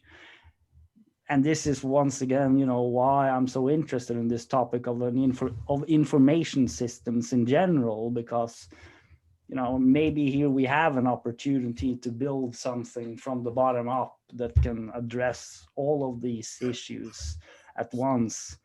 And it doesn't have to be perfect. It just has to be a hell of a lot better than most of the systems today. And it's probably a lot of low-hanging fruit. It's so easy to see how it could work better. given that there was just a little bit better mutual understanding and a little bit more of a quality public conversation. And but I've also, wondered, maybe it's also a question of the fact that some of this technology just takes some time to develop. I mean, you just need to develop things to a certain point before it actually becomes possible to use some of those tools effectively, like, for example, being able to communicate with your computer. I mean, I think it's an incredibly big thing when that can happen, and that's maybe when this customizability can become a reality, and then you can get these intelligent networks that can form new understandings from the bottom up. And then, there's enormous opportunities for transforming every one of these systems. Yeah, that's. Thanks, Glenn. I know Stacy, and then Alex, and then myself. Because it's such a huge and complex topic, I'm just going to ask a question. And the question is, how might capitalism have evolved differently if women had held equal status? And I think that there's a lot there, and I'm going to just once again recommend that we watch Lene Anderson. What was her name? Lene Rachel Anderson, because I think that will feed into this. Thanks, Stace. Alex? Women have a way of seeing details that men miss, I think, and that's why they're valuable in any collaboration, corporation or dramatization. But fixing this problem, why is capitalism tipping the balance so far on the seesaw between the wealthy and the poor, the haves and the have-nots? And that's the issue that's concerning most people, I believe. But fixing it is finding out what part's broken. And, capitalism by itself is a thing. It's not a philosophy. It's a result of people doing stuff. It's natural for people to want to improve their company wealth and shares so they can build a better community and help poorer people level up. That's part of the ethics of good entrepreneurs and good corporate leaders, I believe. They don't all fit into that picture very well, though. Some of them just have no regard, absolutely no regard for any community welfare issues, provided they can make a buck. They live and work and get paid by their shareholders to do that. So I think it'll be an interesting book to go and look at with Rachel Anderson. So lots of stuff to check out. But that's the problem-solving issue is how to fix this broken system ethically. And it's a big deal. With the internet, we've got this AI opportunity, which is a big deal. Lots of kids are growing up now with the skills required to create a page and create plenty of other types of documents, like a big game on the internet. Over. Thanks, Alex. I wanted to respond to 2 points. One is Glenn's point on tools. And if I have time, then one of the points you made, Alex. But the first one about tools is tools are capabilities. Skills are capabilities. If we don't think too much about a particular area of skill, then the way we think about our skills in that area and the way we think about our tools in that area is very elementary. It's very blunt, okay? The idea of, if you only have a hammer, then everything is, solvable by a hammer, or whatever that saying goes, okay? You take a hammer to everything. But if you take a look, as I have, at a good woodworker, and you visit their tools, you visit their workshop, it's amazing how many different tools there are. even number of saws, the number of asps, the number of screwdrivers, the number of hammers, wood versus metal versus, size versus, length of handle versus everything. It's just, as someone masters their craft, they actually accumulate a wide set of tools in order that they can actually express their craft. In communication and collaboration, I think we have a paucity of such appreciation. We don't understand that there's a very rich skill set to be learned and hopefully mastered. And therefore, there are also extremely wide set of options as far as tools go that facilitate communication and collaboration. So if you think phones are it, then you're not going to talk to anybody who doesn't use a phone, right? If you think the web is it, and everything is available on the web, then all the other internet facilities don't exist for you. Whether it's FTP, whether it's IPFS, whether it's Gopher, whether it's Waze, those systems don't exist. And I would venture that most of you have not heard of what I just listed off. So when it comes to learning tools, it has to serve an appreciation for gaining capacity in that particular area of expression. So if we're here trying to collaborate and we're not here willing to expend the time and energy and focus to learn collaboration tools, then we're fundamentally, hampering ourselves. We're not actually willing to make those investments to take the time to learn what's possible, to create those works, to create the, as Alex puts it, the wiki pages, or more at a more abstract level, the connections, the reasoning chains, the systems of evidence, the blog posts, the videos that would more clearly communicate what we're trying to say. So I keep coming back to this notion that as our tools get better, we hopefully should be getting better. And as we get better, then we can build better tools that are more adapted to the way we want to work and the way we want to think. And if we don't do that, we're not co-evolving. We're stuck. If what you want to use is email first appeared in 1970 something, 75, 76, somewhere in that range, okay? You're sticking with a 45, 46-year-old technology, if that's what you think is the state of the art of communication. Or phones, which was invented even earlier, okay? Now, our younger generations are experimenting and are learning how to work with these new tools. YouTube, for example, you could practically get, a very sophisticated education right now using nothing other than YouTube videos. I'm really impressed with what's out there.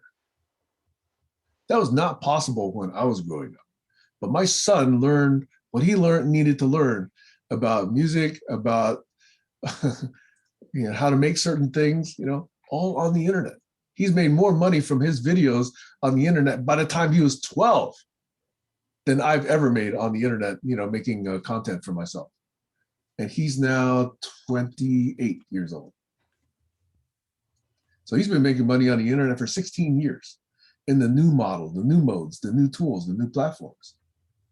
Because he's not hampered by thinking of the way old people think, oh, you can't do this. No, they just do it. And now we have things like Discord, we have Twitch, we have TikTok, we have, all these facilities and more in the dark web, that most of us are not familiar with. So we have to learn to co-evolve our society, ourselves, as well as our software. And anytime I hear words being applied to technology that have value statements like good or bad, that should be reflected back on us, not the technology. We need to talk about ourselves and our own self-imposed limitations. forget the swords. The sword can be used for good or bad. It's how we choose to use it and whether or not we're willing to learn those skills. Over.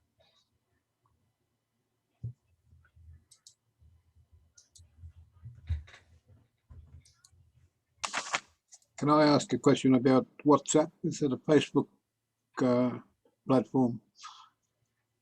I was tempted to join it, but I didn't believe it was very secure. Wait, what was the question? WhatsApp. What is WhatsApp? It's That's what I asked. yeah, I've had a lot of emails to come and join us at WhatsApp. Emails coming from Facebook. It is Facebook. I just, to clarify, WhatsApp is Facebook. Yeah. Facebook Facebook owns bought it, Instagram right? as well as WhatsApp, as well as other things. But it is encrypted private communication, right? Isn't that true? Nope. Okay. Was it always Facebook, Josh? No, Oh, it started no. off just like the other platforms. It was encrypted and it was private. That's Got what I very thought. famous. Same thing. Instagram is the same. It was a private company. And then it got bought by Facebook, but they integrated the voice over IP from WhatsApp into Facebook Messenger. So those two things are the same, just like Google Chat has turned from, it used to be Google Hangouts. So their voice over IP is now built into Gmail. So they took off the app Google Hangouts. So it's a lot of integration right now. I think that's what Sam was really talking about, is there's this really big push right now in the software industry to integrate all the services together and then to ask for the open source community to help that integration. And once they get it working really well, they'll turn off the open source. And in the software development world, there's a company called GitHub that was purchased by Microsoft. And so they're claiming to be an open source company, which a perfect example of that is the Linux operating system that was open sourced, built off of Unix and Minix. Linux. Sorry, thank you, Barry. Minix, M-I-N-I-X. Oh, Minix. Okay, well, the bottom line, not to get too technical, I'm trying to keep it just light, is the operating system was an open source operating system that they made a few tweaks to and closed sourced it, and they called it Apple Mac OS. And so that's sort of, it's with anything in software, you need a lot of people to look at a lot of lines of code and make sure that it's really working and getting the bugs out. And once you get as many bugs out as you can, where you can close it off and sell it and package it, if you think of it like a song, if you're listening to a song and it's got all sorts of things that hurt your ears and it's not smooth, but once you've mastered that song and got it perfect and ready for radio play, you can close it off, own it, and then that's your product or thing that you can give to the world. So it's unprecedented the time that we're living in, where the interoperability of all of these softwares and all of these services, voice over IP integrated, all of the services of the actual device of say an iPhone, when you're making the software on the App Store using their abilities, you can grab the services of the device and use that in your software, meaning the microphone, you can use the calendar, you can use all these different things in your application. And we're in an unprecedented time where at some point, everything can talk to everything. And then you have to delineate, how does everything know who's everything? And that's a machine learning algorithm that it looks at it and debugs itself. And that's where it's getting really crazy right now, is the software can look and find the bugs without the humans being the user. The software can be the user of the software. And that blows my mind in the idea that we don't even need humans. So maybe at some point, the software is writing its own code for other computers to read, and humans aren't even involved in the situation. All the computers are talking to each other, figuring out what works for the humans. And then the humans come back and say, hey, did you guys figure that out? Okay, good. Now make it work. That's the dream that I see in the future. But I'm ranting. I stop. Can you just tell me quickly, though, what happens to all the people that participate while it's open source once they close it off? They tell their friends 10 years later that they did that? I don't know. No, that's actually a big deal. It's a huge deal. But it's a complicated subject and it's very opinionated. So I have my view and others, but you were first and then I'll go. Okay, you had your hand up, Stacy.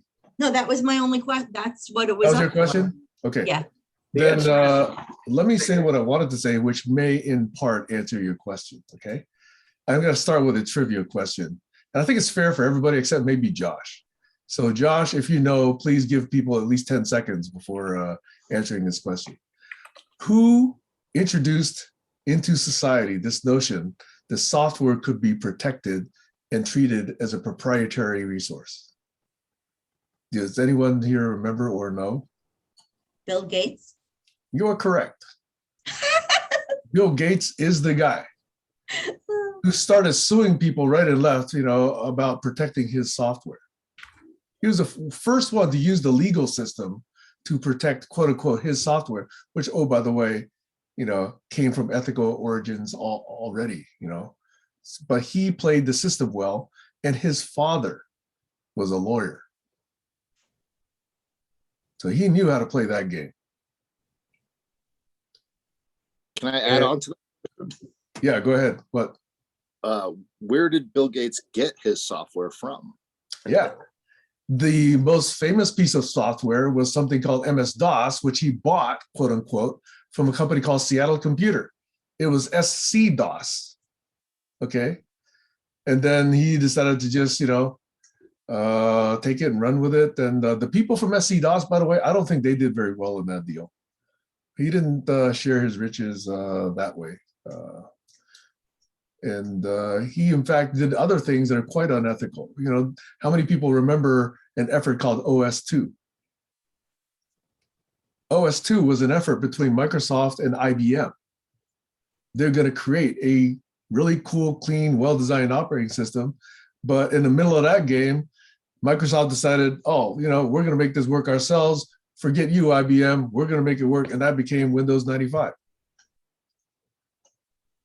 And IBM, basically was left with no return on their millions and millions of dollars invested in this joint effort with Microsoft. They've done other things too, like actually, make Dell Computer pay for Windows licenses that they didn't even deliver on their machines. Did you know that?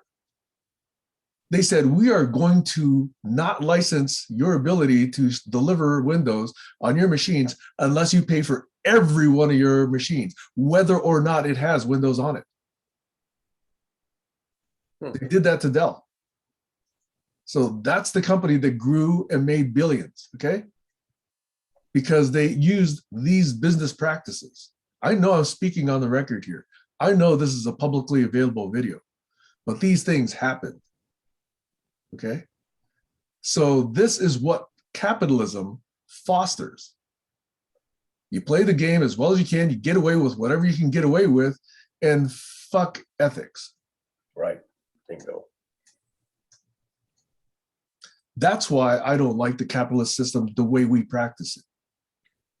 Okay, I don't think everybody should make exactly the same thing no matter what they do. Okay, there's reasons to have motivation, and there's differences in different skill sets, and not everybody is equal. I get that. But even as recently as a couple decades ago, the richest CEOs in Japan only made what, 20 or 30 times what the average employee made. That would be unthinkable here in the US, where we worship people that make billions and we think, oh, these guys are, that's what I want to be. That's hoarding, and hoarding is in every other area. Hoarding is not looked at as an admirable trait, except when it comes to cash, unfortunately. Okay, I have been ranting. Actually, I don't want to respond to Alex. Alex wrote one thing called Lindos. Okay, Lindos was an attempt. Was that Sam, you? Yeah, real quick. Can you hear me? Yeah. Yeah. I just want to say on top of what you were saying is you're hoarding, but then you're adding a wrapper around the thing that you hoarded. And then you're saying this wrapper is mine. If anyone has the thing that I hoarded, I will show them that they don't have the wrapper that they own, that I own that wrapper. So now they can't even have it from somewhere else. So it's more than hoarding. It's hoarding and then cutting off the supply of anyone able to get that thing again. So it's even, I just wanted to add that in there, is the IP and the patent lawyers and the intellectual property lawyers are not letting anybody else have any. So it's not even capitalism anymore.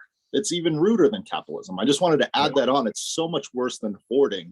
Yep. It's actually just cutting off the ability for other people to even compete. And it's worse than a monopoly. It's so disgusting. Sorry, it drives me crazy. It's a systems supported form of monopoly that keeps that unfairness going. Okay.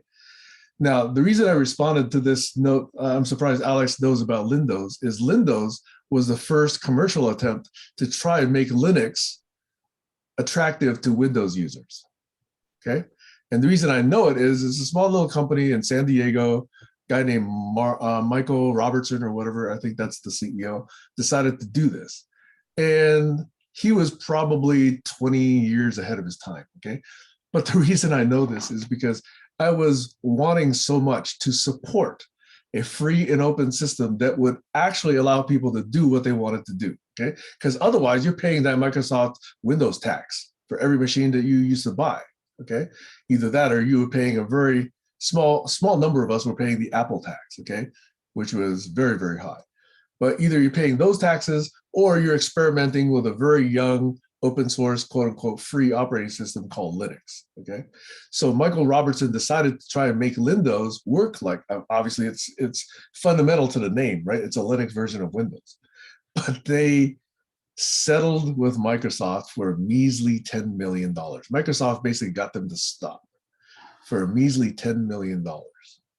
Now, the reason I know this is because they set up a conference way back in 2002 or 2003, one of those years, very, very early, okay, about 20 years ago. It was called the first Desktop Linux Summit. And it was way before anybody thought that Linux was actually usable by mere mortals to do regular things, okay? Nowadays, it's actually assumed. Linux is actually a better option than Windows or Mac, in my opinion, at this stage, okay? But back then, it was very, very early. But the reason I remember that is because I attended that very first summit in San Diego. There were only about 15 or 20 people that attended. One of them was a 10-year-old kid. Everybody else was an adult. The 10-year-old kid was my son, okay? I took him to the Desktop Linux Summit. He's now working at Facebook, by the way. He's a software engineer at Facebook, okay? So I don't hide, my disdain for certain of Facebook's practices when I talk to my son either.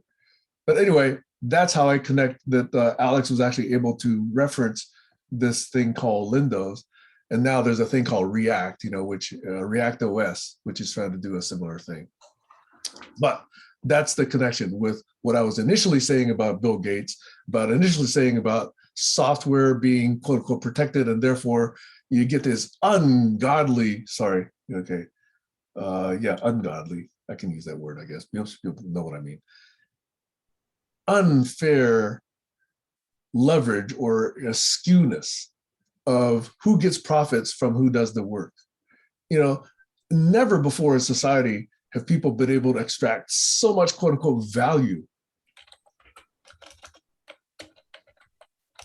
out of the assets that were employed. I don't know if you guys know this thing called ROAE, return on assets employed. It's a financial measure, okay?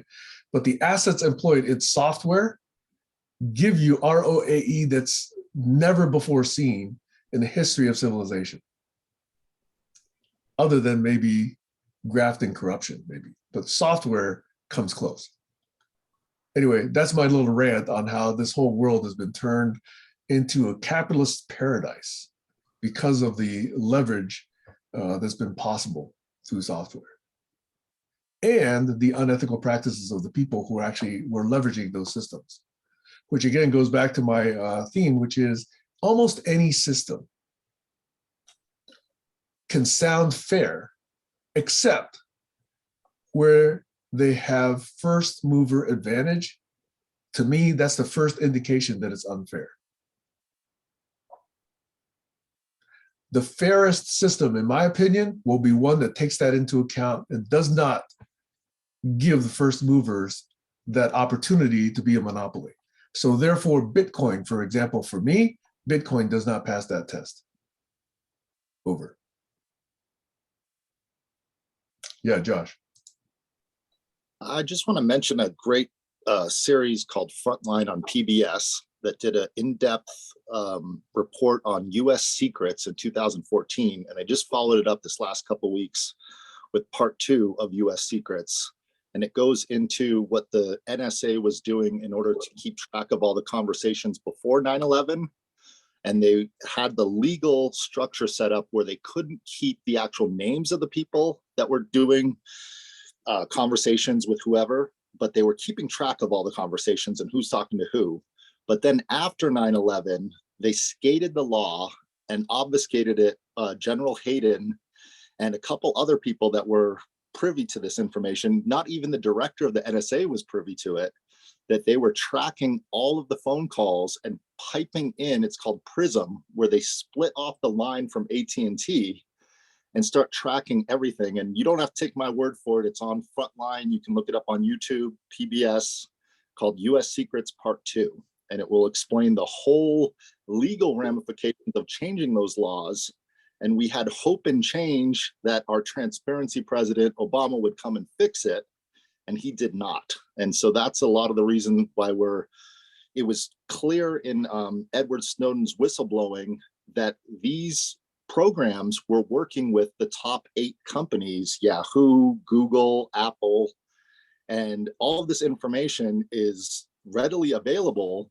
And yet, what can we do about this? I think I would like to have a barn raising to talk about how we can make sure that the legal disruption, and that's a big part of Trump, while he was yelling at Rosie O'Donnell and being crazy and getting everyone angry and worked up, his administration was setting up the district courts and all the judges to make sure that these legal ramifications go on for the next 15 to 20 years. And during his presidency, they passed a re-up of the Homeland Security Act to continue to do these type of things. So while we're looking at politics, they're writing the laws for the next 15 to 20 years. I just want to put that out there. Longer. Yeah. So we're getting close to the top of the hour. Hey, Ruben, we normally go for a couple of hours. So we ask people if they want to do a checkout, which is just, what you get out of it. And again, at the risk of irritating Josh, I'm going to go through a set of questions, which I use as a way of recapping for yourself. I'm not asking for real-time reactions to this, but these are a set of questions I would encourage each of us to think about. And it goes as follows. It'll probably take about a minute or two for me to go through these. Okay, I'm just going to go through them really fast. Did we focus? Did we stray inappropriately? Did we stray appropriately? What was the context? Was moderation effective? How could we have done it better? Did I learn anything? Did we learn anything? What am I going to take away from this session that has meaning for me? What about I like to see go into our shared collective memory from this session? Did we do collective sense making? Was my vision, my co-vision for the future augmented? Did we get any clarity on that? Did we move towards coexistence? Was my personal memory augmented in some way, in a useful way? Was our collective shared memory augmented? What did we co-create? Did we make agreements? Did I agree to take specific action? And if so, by what and when? What and by when? Did anybody get triggered? And did we handle any of those triggers appropriately? Was anyone overly verbose? Okay, I caught to that. Was anyone not heard that should have been heard? Did I have fun? Did we have fun? Did my conduct of this session aid or detract from these possibilities? So that's the general set of things I would like kind of in the back of my mind to always be used, to sort of guide each of our contributions or follow-ups on what we've been saying.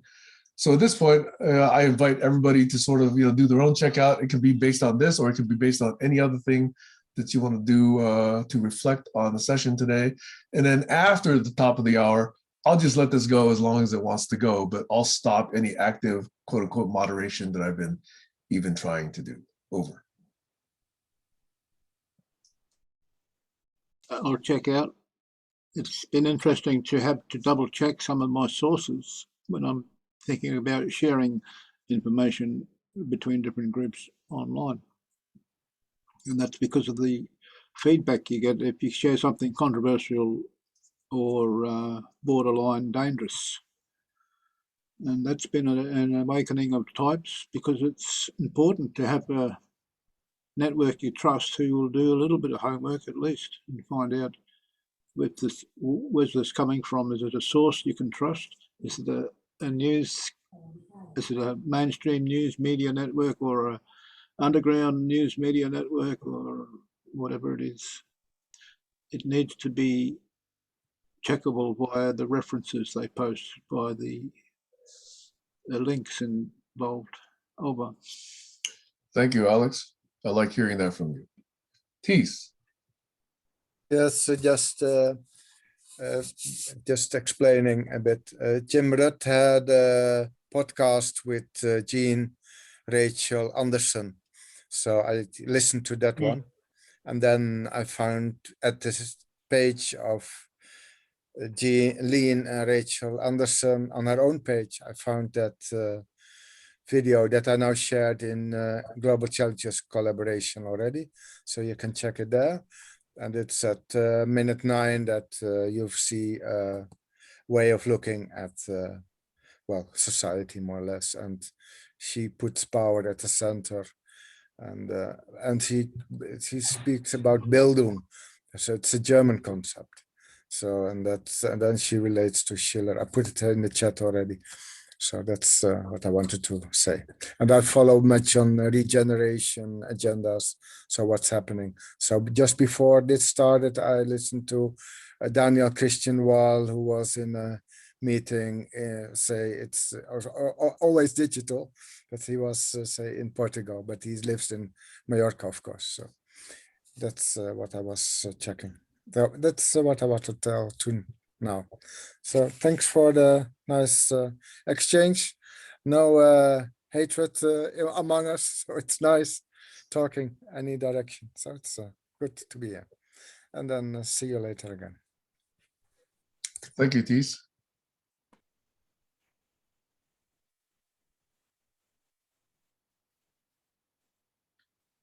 I'll check out, but I'm staying on a little bit. I'm a bit distractible because I have to finish a job, but I wish I listened to more of your rant, Sam, because it sounded pretty fascinating towards the end, especially about capitalism and what. Don't get me started. You'll have to. I also kind of wanted to go back to Stacy. What you had said, it'd be kind of nice to touch base with you about the woman you had wanted us to look at. That Tees mentioned too. Yes, that Tees mentioned. And then welcome, Ruben. It's nice to have somebody new here. I was the newbie for a while, and I'm also about listening, but soon enough, hopefully we'll hear your voice. So I'm going to continue to listen. Thanks, Kayla.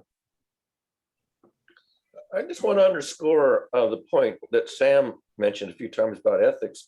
I think we have a very serious shortfall of ethics in American culture, and perhaps worldwide culture too, but especially I observe a shortfall of ethics in American culture. And I think that's a potentially fatal existential threat that we could collapse because of a lack of ethics in our capitalistic system and our political system.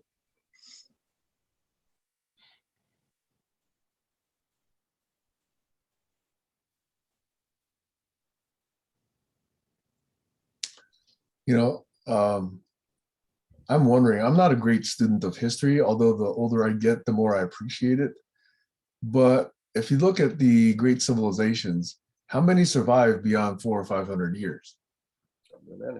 And usually the demise was pre-indicated centuries earlier. Mhm. And we're about at that stage in the history of the United States. Mhm. So unless we get our act together, we're on the downhill side. We got to figure out this, this society thing, this ethics thing, this group survival thing. We got to jettison and grow beyond. We got to level up beyond this worship of independence, worship of me, I. Because you know what? The rest of the world has done so. We are the children here. We in the US are the children of the world because we haven't grown up beyond that. We had such a long, centuries old worship of this religion of me, this religion of I. We just assume it. It's built into our culture. So until we get cognizant and aware of it, it's going to continue to go its own direction and drive us to unfair social, status, monopolization of resources, avoidance of taxation, movement of assets overseas, taking away the commons away from the regular people, all this hoarding business. Until we grow up, it's going to get worse. Look at, we got billionaires, going into, space for a few minutes as opposed to, giving people food. Imbalance. Yeah, don't get me started. I can go for hours. I'll check out. I second what Barry had to say about ethics. And I'm going to again restate that I think there is a correlation, at least, between ethics and the status of women in society. As far as this call and the questions that Sam asked, I think there was a lot of useful information.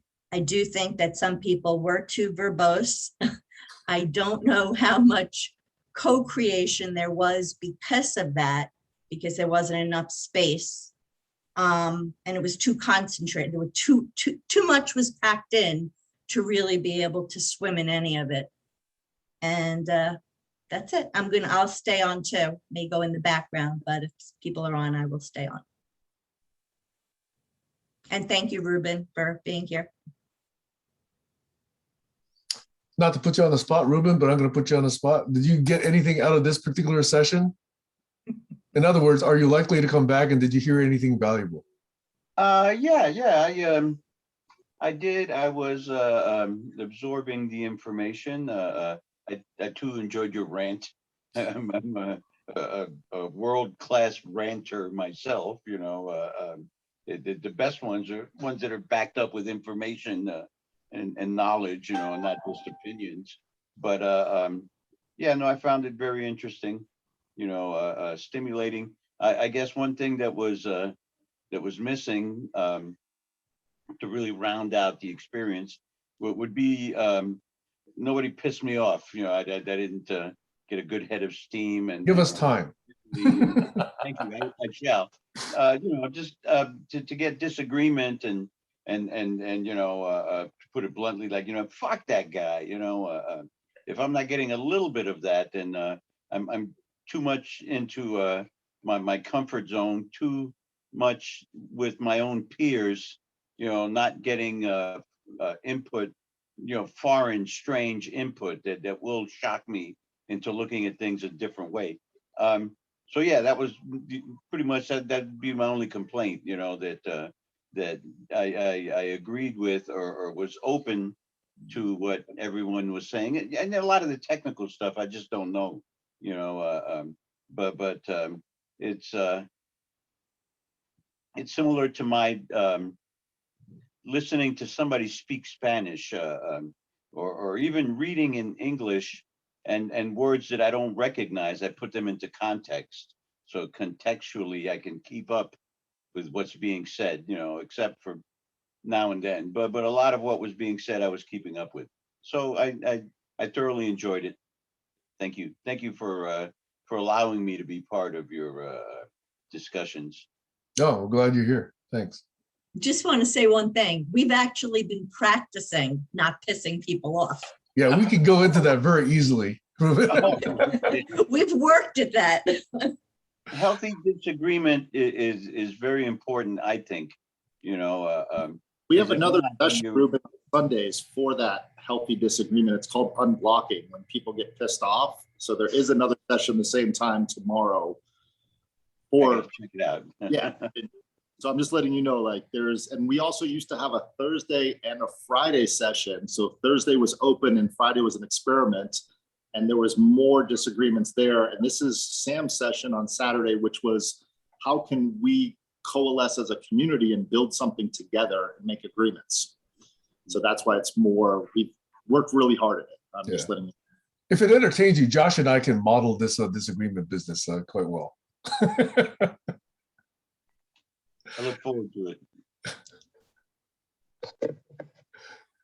Okay, here's an example. Hey, Josh, I don't like Basecamp. Well, do you not like Ruby on Rails, or is it just Fuck Ruby on Rails, okay? That's 20-year-old thinking. yeah, we could have that conversation another time for sure. Barry, you didn't, you did check it out. I said something about the importance of ethics. That was my checkout. Okay. All right. Well, that was perfectly timed checkout because it's right at the top of the hour. So I'm going to step back and just be an observer / participant and not a moderator anymore.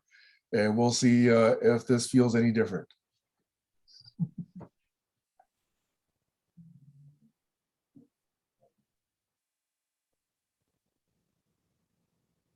I was going to say, I was talking to somebody about being a parent.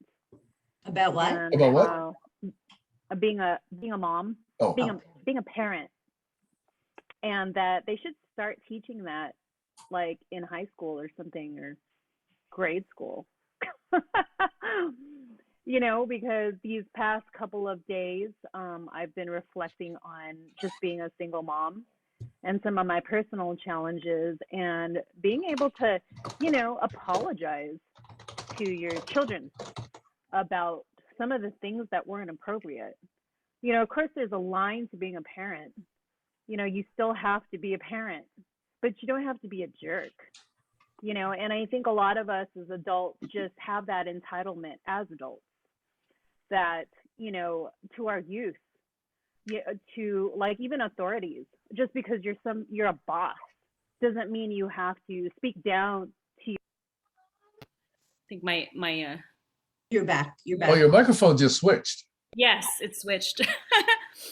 But we should definitely practice empathy and compassionate learning and own up to our mistakes. I mean, I think that would change the whole game of ethics, and that in itself would probably change capitalism if we you know, had a little bit more compassion for each other and empathy, you know, and instead of trying to like overcome each other, like, oh, you know, men are trying to be better than women, now women are fighting back and back, you know, just try to have compassion for one another, just basic human beings. I think our brains are finally evolved to that point, which is why we're getting a lot of, you know, conflict. Go ahead, Sam.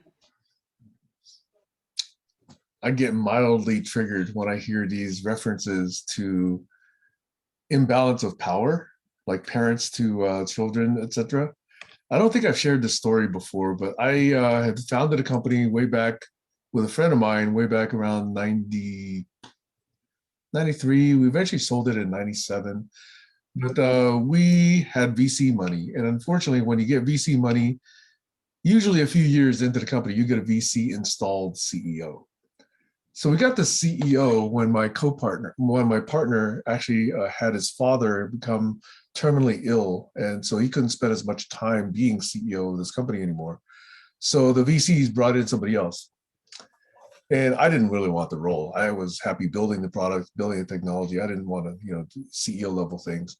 Not that they would have considered me. I was really young at the time. I was like 32 or something like that. But anyway, this CEO, the one time I really got to see who he was was when he said, hey, let's do the following thing. And I said, well, what about this? Because have you not taken this or this other thing into account? And then he got right in my face, pulled out his business card, stuck it here, right in front of my face and said, this is why we're doing it this way. See this business card? It says CEO right here. And he walked off. That kind of an ass. And I'd be happy to share his name, by the way, if anybody's really curious, is the kind of people that these VCs thought was an appropriate CEO level person to run a company with their millions.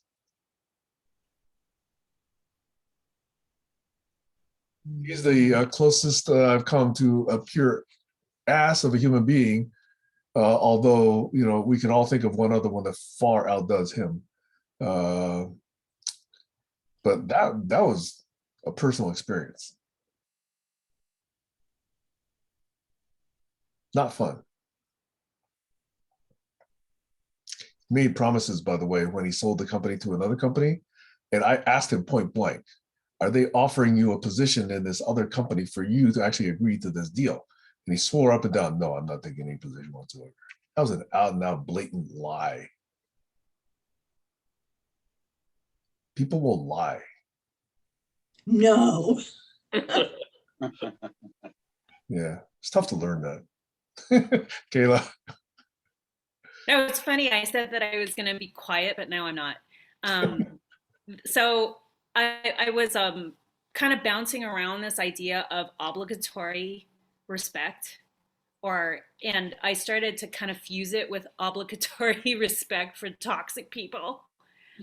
And you shouldn't be obligated to just because that person is, again, your friend. Hello, Moto. What was that? That was loud. No, but when did we shift from that too? I mean, you are obligated to take care of one another. I think you're obligated to be a decent human being. But when did that toxicity start rolling over? Like, oh, well, that person's your aunt or your uncle, so they're always going to be in your life, so you should just hang out with them. Hell no, I don't want to hang out with somebody who sucks. So it's like, if anything, as somebody that's born in and close to them, perhaps a little bit of distance may make them aware that maybe it's me. A little distance will hopefully give somebody self-reflection. So anyways, there's my tiny rant. That's a good topic for a future session, is toxicity, toxic relationships, toxic individuals. Exactly what does this word mean? Because it's a kind of a vague word, and it's not obvious to say that's an instance of toxicity and that's not. So we ought to spend some time exploring this concept of toxic people and toxic relationships. What goes into a relationship to make it toxic, and not just a pop music about a stewardess in a toxic relationship aboard an airplane.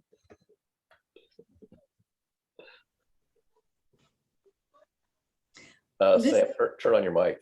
Oh, sorry. I don't get that reference, but maybe I'm not plugged into. Was it Britney Spears who made that video? I forget who was the artist. Was it? There's a song called Toxic. Dates back, I think, to 20 years, maybe. Who knows the song I'm talking about? I think she did have a song, but I don't know it. And I think it's Britney Spears who did Toxic. And that's interesting because her relationship with her father turns out to be toxic. Oh, yeah, as we've all seen recently. Yeah. Well, what I was going to say is that when you look at toxicity, you can't look at it without looking at the power behind it.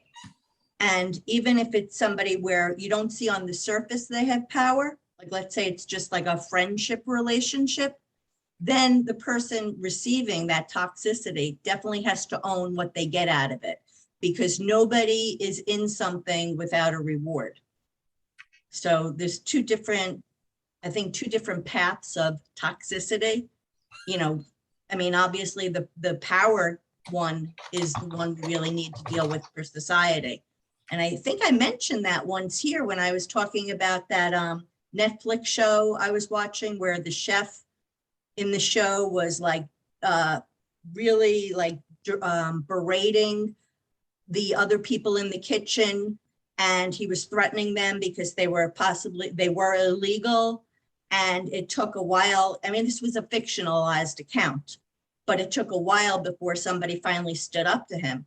And, you know, that's something that we all play a role in terms of how we let people get away with that and how we stand back and don't intercede because it's in our best interest. So I think we all own that. And one more thing I will say, this I think is important. One of the experiences that I had in this very large group, which was during the 2016 election, when people were really afraid to speak publicly, and they would go into private chats. It was the people who had most been beaten down, the people who were most vulnerable, that wound up showing up first to protect other people. I'm complete. Sam, you wanted to say something? I want to give that a time to settle because I was about to introduce a different topic. Okay. So if anybody else wanted to respond to that one, I wanted to make space for it. Thank you. Okay, so if not, one of the topics I came to this meeting with that we possibly could have discussed or could in a future discussion is I had a recent interchange, I think it was just yesterday, with Glenn in the Barn Raising Messenger group regarding atheism, atheists, and conceit. Do you guys remember that one? I think Alex was there, maybe Barry would have seen it, maybe Teese would have seen it. But it was my response to Glenn about him referring to this conceit of atheists. And neither Glenn nor Colin are here, so I don't really want to discuss it, but it is something that I found very, very interesting. And I thought it a fascinating accusation for Glenn to have made of atheists. So I just wanted to log that as a possible topic for the future while we're collecting possible topics. It sounds like an unblocking topic. Maybe we could talk about it tomorrow. Can I add something to that suggestion? Because there's a group called agnostics as well. And there's a definite distinction between atheists and agnostics, yeah, which is worthwhile going over once or twice a month. Over. Yeah.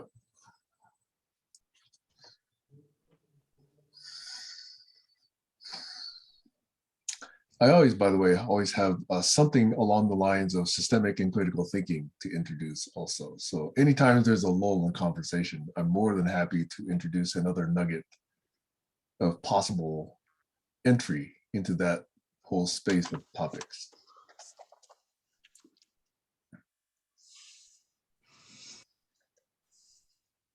Okay. Shall I put, go ahead. What interests me, Sam, is the origin of systems thinking before it was called systems thinking, because that's a term of art that's sort of middle of the 20th century. But systems thinking has been present at a very minor level in terms of demographics. Maybe a few percent of the population in any generation were systems thinkers. And you know, back in ancient times, there were systems thinkers, but they weren't called that. Who were they? Well, you'll get me as an extreme responding in an extreme way to that question. To me, the whole use of the term systems thinker is unnecessary if you're a mathematician. Mathematicians, in my opinion, are inherently systems thinkers, or they're not mathematicians. Well, your father was a mathematician, isn't Yes. he? Yes. Yeah. I also Isn't have it an all- undergraduate degree in math. I think isn't there a starting position where everything involved is part of the system, the big system? Right. The big picture. Yeah, The God's eye view of the whole ecology. it's all one big system, man. With humans, water is always central. So discussions on water for the Netherlands, say water levels. So, but also even I heard from people that in the deserts, the water is the major issue. So this is systemic because people know the water and talk about how to share it. So that's the system. I mean, the basic system for humans to have discussions about water. If there are, is there too much or not enough, especially for drinking, and how to share. And so I think this is basic in democracy, but is this not systemic thinking? So what is the difference between knowing the system of water being essential for the humans and then talking about it? So this is systemic. Also in Valencia,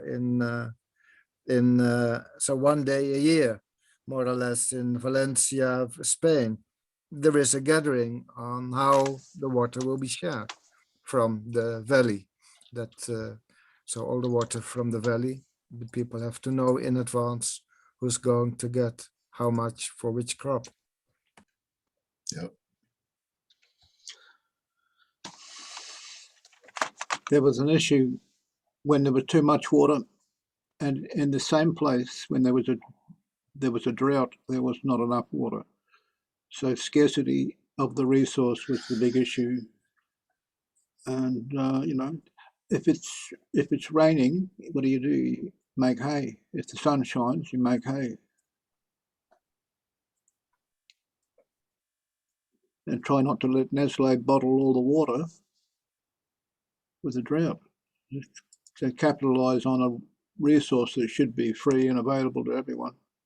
So we let our taxpayers' dollars supply everybody with fresh water, and solar generated power operating desalination units.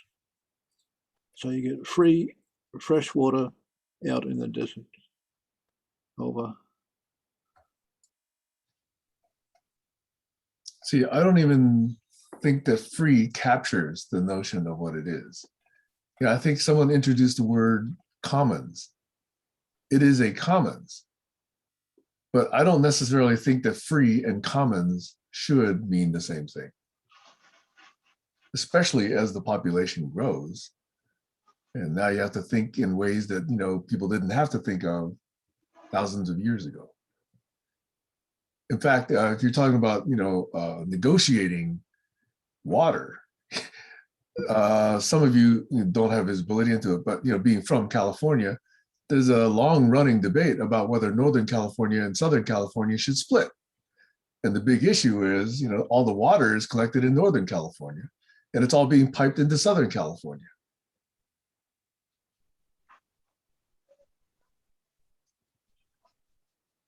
So there are, issues at the root of things which aren't normally understood if you just think, oh, well, why not? It's 30 million people, 35 million people, it's too big, let's cut it up, okay? But then you don't see the other underlying issues there.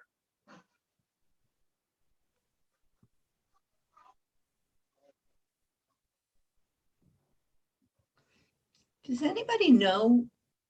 I was just looking it up and I got a really strange answer. I was looking up to find out when water was first bottled, which it says 1767, which shocked me because I was going to ask, I remember being a kid and I remember I had to be old enough that Saturday Night Live was a thing because I remember the first time I saw bottled water and it occurred to me, this is like a spoof. Why would we be bottling water? So I'm just wondering if maybe Barry or Sam in particular, I would think maybe you would know when it first started, because there's got to be some horrible story. I was there in 1765, and it was definitely not 1767. No, not in 1767, but when it actually happened in my lifetime, because it was a rarity bottle. I remember bottled water being something rare. There was a famous study, probably in the 70s, I don't know exactly when, where they did a blind taste test of bottled water, the kind of like Nestle's bottled water, and New York City tap water. And New York City tap water beat out the Nestle's bottled water or whichever brand it was.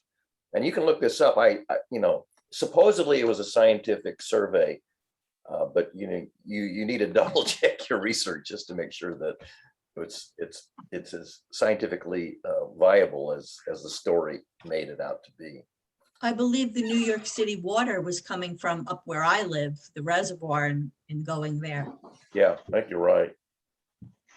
And here in Boston, we get water from the Quabbin Reservoir out in central Massachusetts, and that's supposed to be pretty good water. I mean, it makes good coffee. I get mine from a local neighborhood well. But my point is, how do the companies that were bottling the water, like, own the water? like Yeah. They I'm pay just- politicians for these contracts. Like Yeah. Nestle has.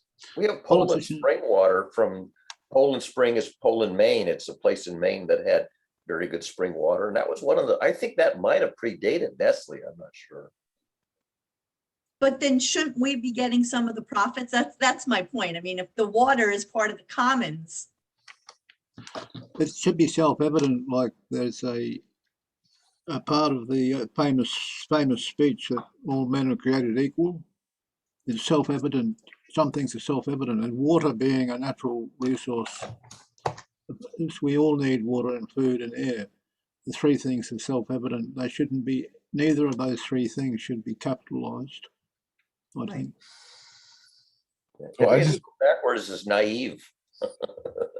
Yeah, that's the first commercial, bottling water business that I remember. And it definitely was naive of us to buy it.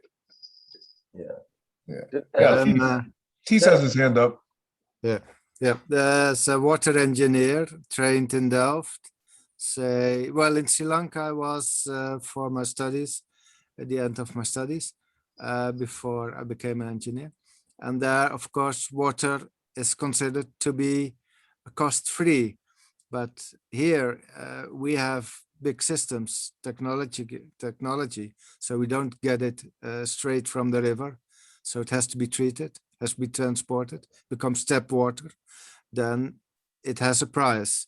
But also in the Netherlands, there's a legislation that if someone doesn't pay his water bill, you are not allowed to shut off the water. So it has to be delivered, even if you don't pay for it. So there's something in that comments, what Stacy said.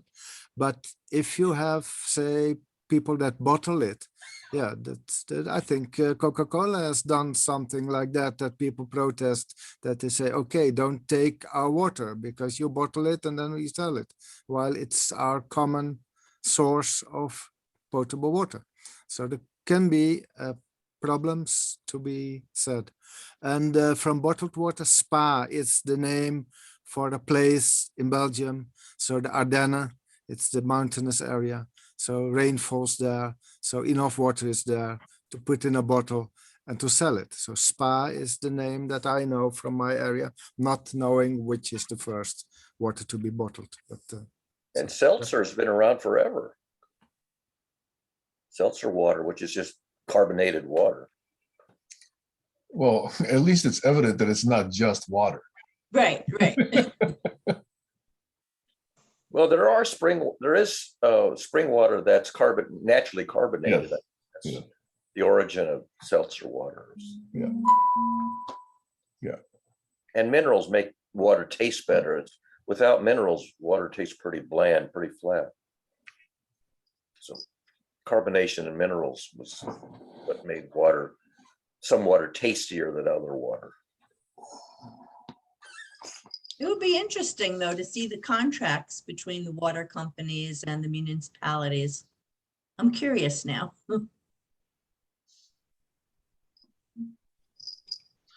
We need, some of those companies produce a lot of CO2, so that we can get some kind of agreement between the largest companies and the need to reduce warming, because it's bad for the oceans.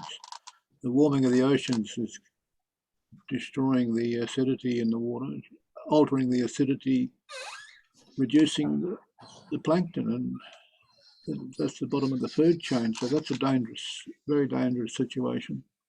It must be addressed one way or the other. And that's, of course, there's money involved, a lot of money involved. And if the big corporations want to have a competition to see who can donate the most, see which shareholders have the biggest heart, then we'll get something happening on that front. Over. All right, I'm going to ask a meta question. Is that okay? Oh, yeah. In the earlier session or even now, have you heard anything that makes you write down a new entry into your to-do list? Have you decided to act on anything that you heard today? I wrote down in the earlier session, composable architecture. And what are you going to do about composable architecture? Understand more about it in Find out what it different means. groups.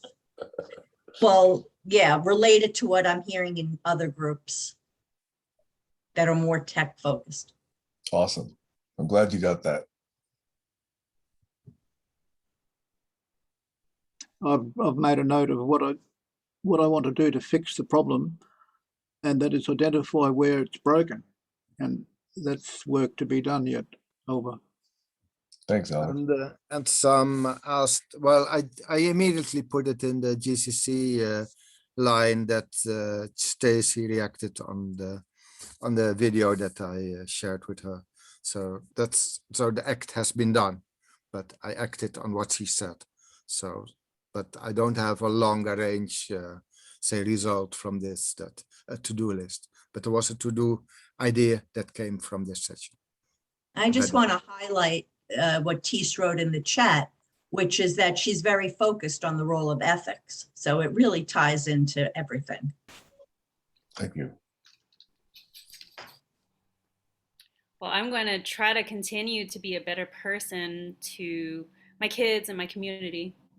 It's a small act that I can do, even if I'm the only one. And I'm going to try to center myself and just always self-reflect and remember, and try to make myself accountable for all the crap that I do. Hey, it's really That's all cute I to can see do. it's really cute to see the pictures of you and your kids, Kayla. Yeah, I like that too. It's cool. They're going to be bigger and bigger. Hey, they're going to be in college just like that. Mark those words. Yeah, I know.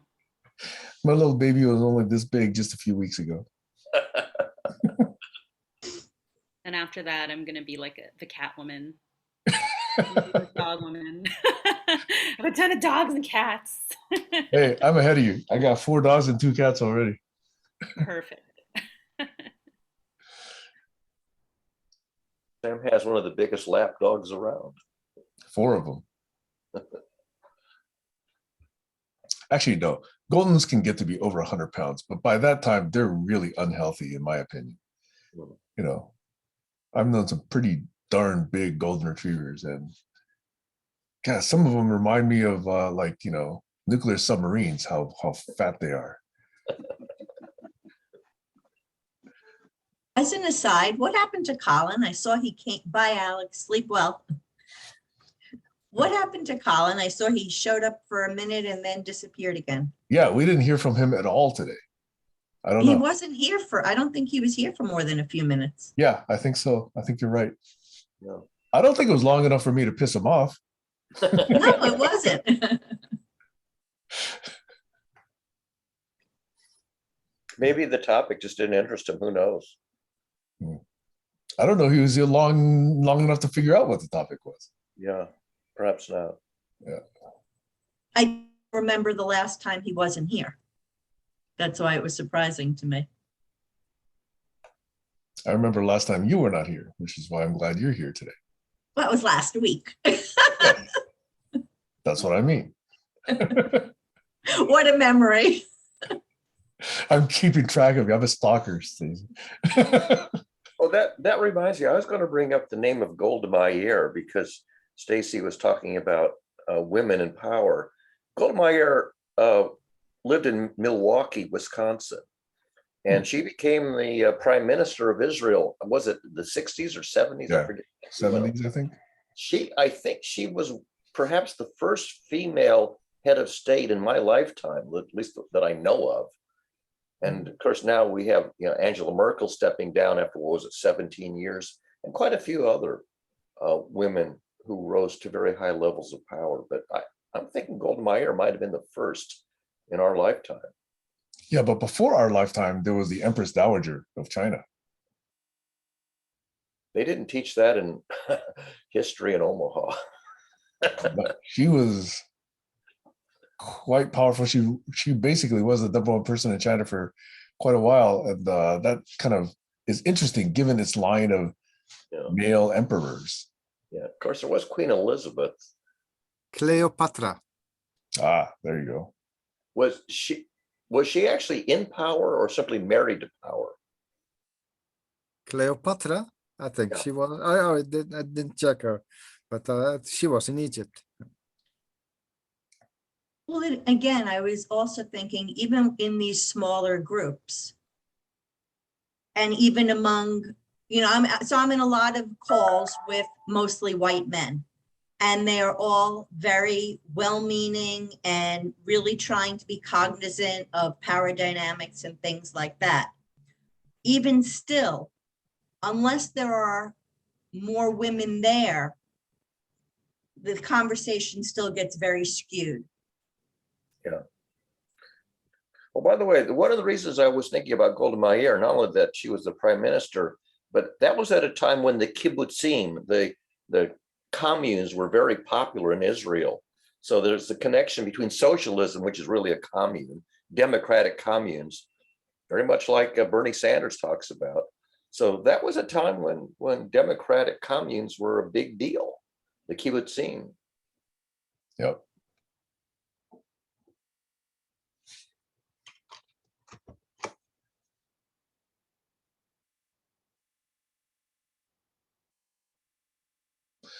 Any of you remember Aaron Perlmutter here in GCC?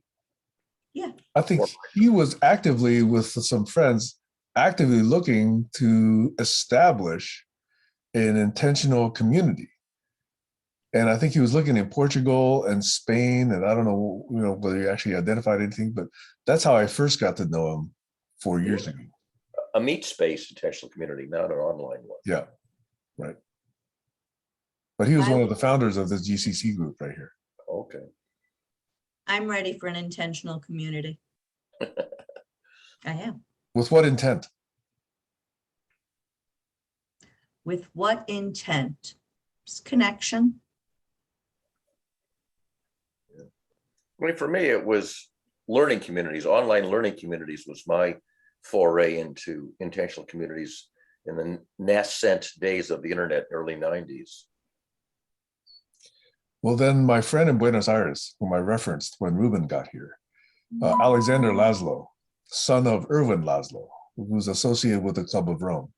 Anyway, Alexander's area is in evolutionary learning labs. So he's talking about regional evolutionary learning labs. He's establishing one in Buenos Aires, and other people are invited to establish regional learning labs in other locations, and then hold the idea of being able to network these things. So if you like learning communities, then Alexander's work is probably right down your alley.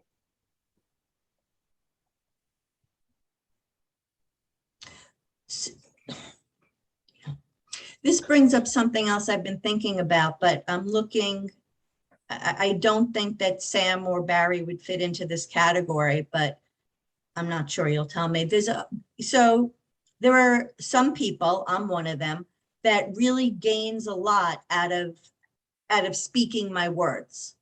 And I know a lot of people that, as they speak their thoughts, it helps them formulate their ideas, and then they can go and create. So my first question, I was thinking about this before the call, but about a different group of people, that there were a lot of people there that's how they act, that's how they work. I was thinking about the field of coaching. So many people are making a living coaching because a lot of people need that, whether it's a companionship or a study buddy or however you want to put it.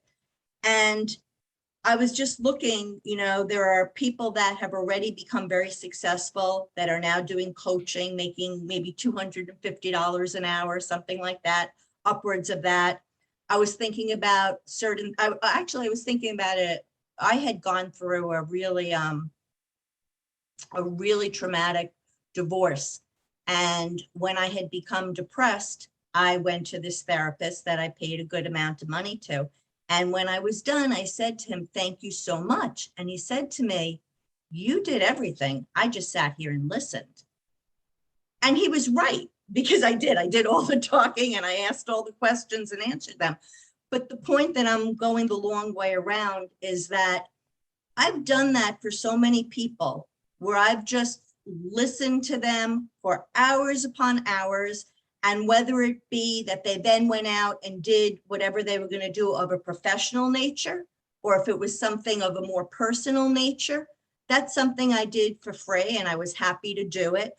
And I was just thinking how many women serve that role all the time, but there's not the same compensation. Hmm. And that ties back to a lot of the other threads in this call. And I forgot what triggered me to bring it up, but I think okay. I do want to say one more thing, because I think when we start to think about systems in business, maybe it's time that we think about a new role, which is that whether it be a companion, it's something of a social nature, but it's also an aid. And it's extremely valuable. And I don't think we place enough value on that. Yeah, I actually would welcome a lot of that, because I think that I always reflect on all of these strong, quote unquote, men, the one that propagate the patriarchy, the ones that establish this, unfairness of, 72 cents to the dollar, the ones that, overpower by aggression, the ones that, value the me, the strong, strong, strong. I wonder about the women in their lives. Can't the women in their lives see that this is what's going on? Do they actually enjoy the benefits of such a quote unquote alpha male, whether or not you believe that sort of terminology, and reap the benefits of it and enable it, as opposed to balancing it? So I can speak to that directly, because, I've described my ex-husband as a Trump-like character. And I can acknowledge the payoffs of being in that situation. But I can also state, and this has been spoken by many people, even his mother, which is a big deal, that had it not been for me giving him the courage to start his now very successful business, he wouldn't have done it. So, but I also want to say, what makes you think they didn't try? Because that's eventually why I left the marriage. So if other people are letting somebody get away with something, then just having one person stand up to it isn't going to help. That one person will just get destroyed and they'll go on to the other people. Right. Well, so I'm asking the question in a systemic way. There's clearly a lot of women in the lives of Trump supporters, Republicans. There are clearly a lot of women in that community. But this is why I keep saying, unless there was a little bit more equality, where you wouldn't find women feeling that that's their only route, is to ride those coattails, maybe things would be different.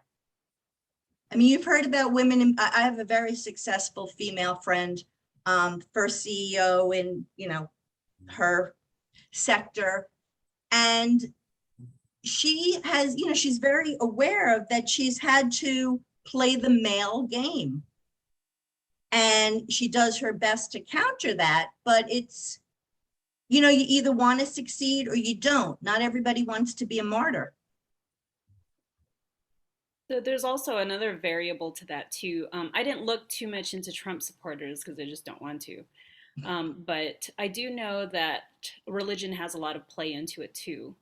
And that old school paradigm of when it comes to religion, it's all your man is your God. It's like you honor the male presence in the household, and that's primary. And that's I almost want to say that that's my parents too. I mean, my mom rarely spoke up, not because it's a couple of things. She either didn't have the words to it, or just she felt like she didn't have any choices to. I mean, if you're married to somebody who is a certain way, you almost kind of have to just kind of put up with it. And so there's just so many variables to it too. And I do know that religion plays a big role in that. But Yeah. thankfully, we're starting to deviate away from it. But have you guys seen? It's like a Hulu series. It's called Wild Murder.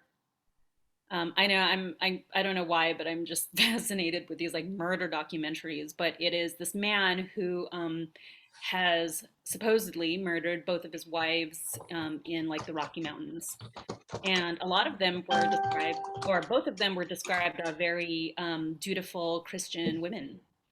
And these are women that are in their 50s, I think.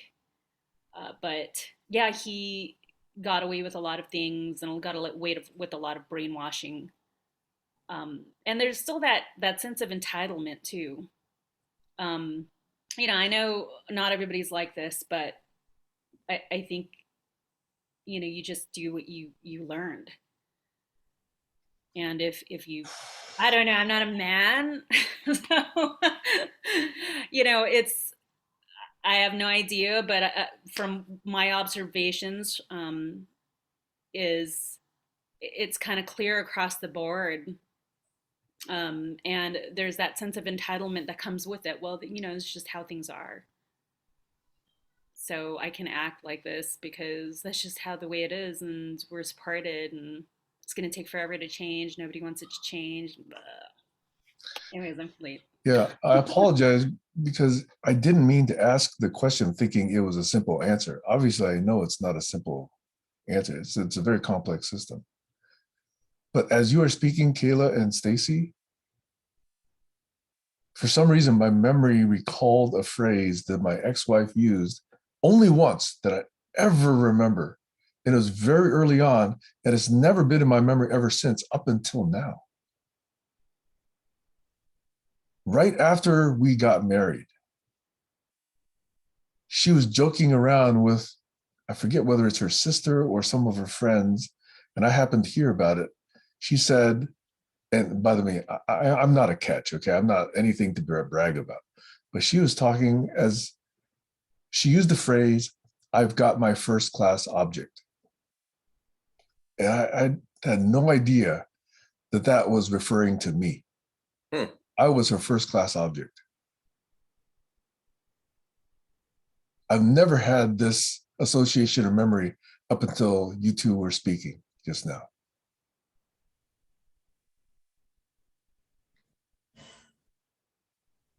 What comes to mind for me, Sam, is, and I'm probably half a generation older than pretty much everybody here, is back in the 60s, 50s and 60s, the television family shows were Father Knows Best, Make Room for Daddy. They were all about the dominant of the male, the husband was the dominant figure. And that starting, I think about in the 70s, it started to go the other way around. The independent single woman, the Mary Tyler Moore, and the single mom, and Archie Bunker being the opposite of the of the respectable male. So it really flipped 180 degrees from the 50s and 60s to the role of the female as the head of the family in the later series, starting in the 80s, I guess. Yeah, I just want to jump in because one of the things that really concerns me, so what Barry's saying is true, and I've mentioned this before, but on free TV, specifically, I know in Florida, because that's where I was, they're playing all these old shows from the 60s, and all of these stereotypes are so built in, and it's, I mean, there's a part of me that thinks it's by design. I don't think it's accidental. And it's really upsetting, and I wish people would look into it more.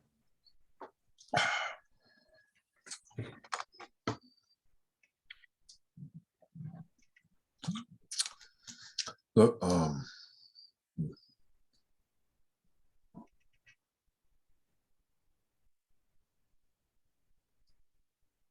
Take a look, go ahead. If you take a look at that trend where you say it started with Father Knows Best, then it goes towards Mary Tyler Moore. One of the reasons for 25, 30 years now, I've not been a fan of Disney shows on TV. And it's because almost every single one I see, as I read them to my kids, showed a cruel parent, usually a step parent. There was never a functional family in a Disney show, it seemed to me. There was always the mean stepmother or the, single parent, the mother was missing or dead. And, as I go into the TV shows that they were building for kids, the parents were stumbling fools. The parents were idiots. The kids were the smart ones.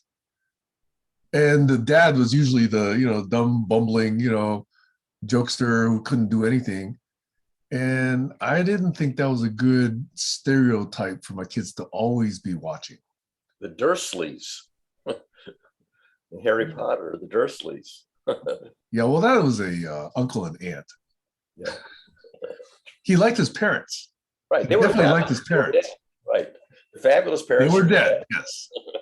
So it was the uncle and aunt right. that he got sent to.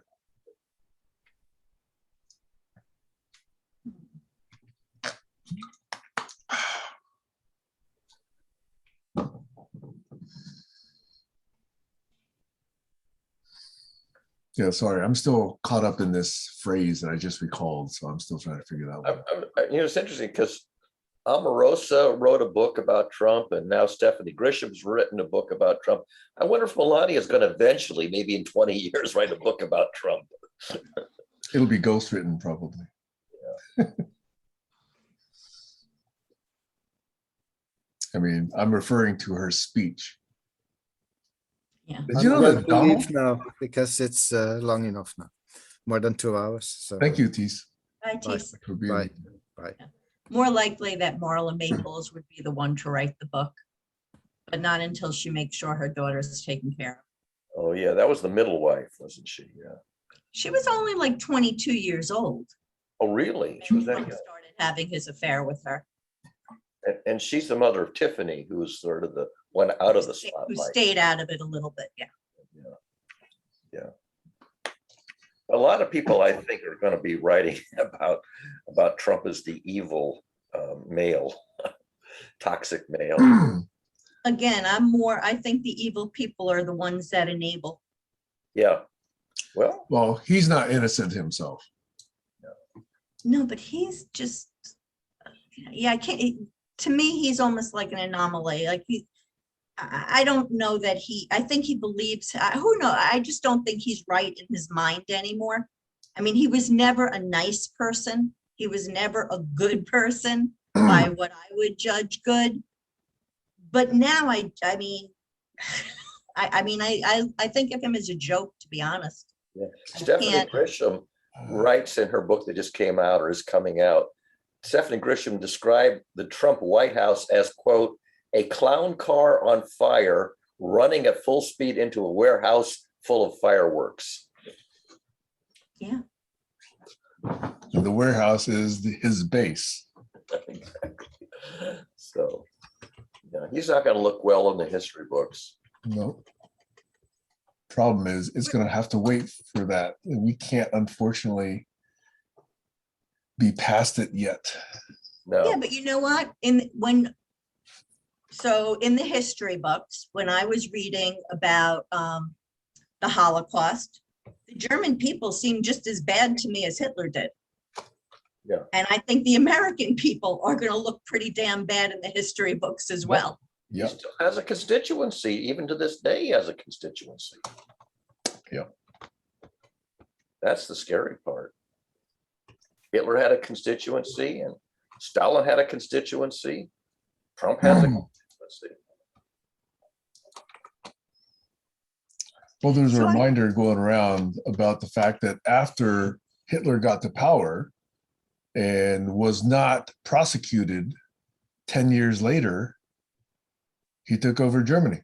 Yeah. So unless we prosecute Trump and hold his and his cronies accountable, they're going to reemerge. And we haven't learned that lesson from history, apparently. Maybe Rudy Giuliani will go down the tubes first and then they'll go after Trump. It's taken too bleeping long. Yeah. Well, something slightly different, and this goes to what was said earlier about, I forgot, I don't even remember what it was about, but it was the whole idea of while we were looking here, this was happening over there. So now, like when people talk about, are defending the January 6th attackers or trying to defend them, trying to get the voice out like, oh, this is unfair. Rather than argue that point, I'd rather start bringing up, like I had just posted about this man in Texas that has been in jail awaiting trial for almost 7 years. And it's going to be a losing battle for me to fight with the person who's saying, let's defend these poor January 6th attackers that are being kept in prison. That's a losing battle. So rather than use my attention and energy there, I'd rather take the line of thought and just apply it to a different situation and try to bring them on board with any person being in prison for 7 years without a trial. And that seems to work a little bit better. And what I mean by working better, what that means is that people with different political views don't curse me out or block me. That's my measure of something working better. Who is that Native American? Is it Leonard Pelletier? Is that his name? The Native American who's been in jail? I believe so, but that's not who. But I don't really know much about the story, only that it's another long-running case of injustice. At least it's portrayed that way. Well, this case is really interesting, again, because it goes to the topics that are really important to people who are on the opposite side of what I agree with, meaning that this man, his home was raided in a no-knock warrant. So anybody that is for, guns and, heavy with, oh, you're stopping me. No, we're just waving goodbye to Kayla. She left. Okay. So anybody that is really big on the Second Amendment would care about the fact that a person faced with an intruder who they did not know was a police officer would shoot their gun. And no drugs were found, which was the whole purpose for the no-knock warrant. 0 drugs, not even enough for personal use. So I just think that there's a lot of threads in there that could, if woven correctly, bring together people on opposing sides.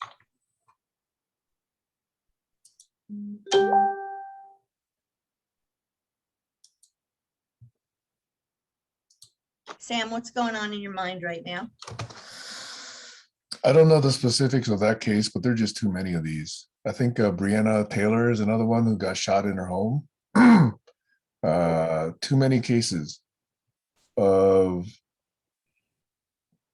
inappropriate use of force, which is such a, what do you call these mild phrases? Sorry. Euphemism? Euphemism, such a goddamn euphemism for murder. Yeah. But here, and again, that's like awful. But here's a case that's happening now that we could change. We can't bring people back to life. But here's a man who is presently in jail. And I'll send you the article. There's something on my Speaking Truth page. But it's happening now in real time, and we can make a change.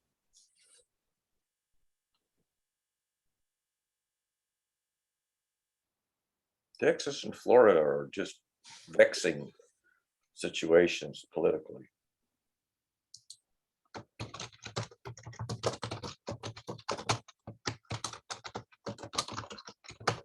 Turning the rule of law into a chess game.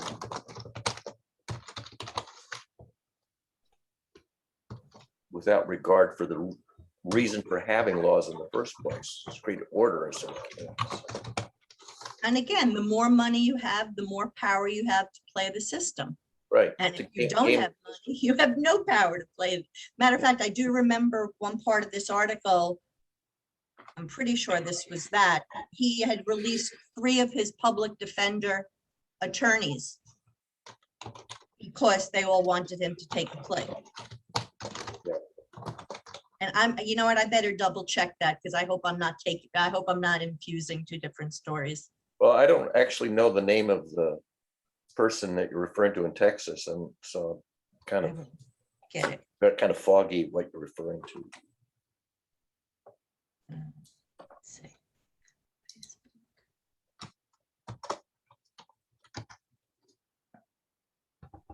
His name is Marvin Guy, G-U-Y. I don't recognize the name. I don't think I know this story. I will share it to you. I'll send it to you in Messenger. Barry. I'll send it to you too, Sam. Okay.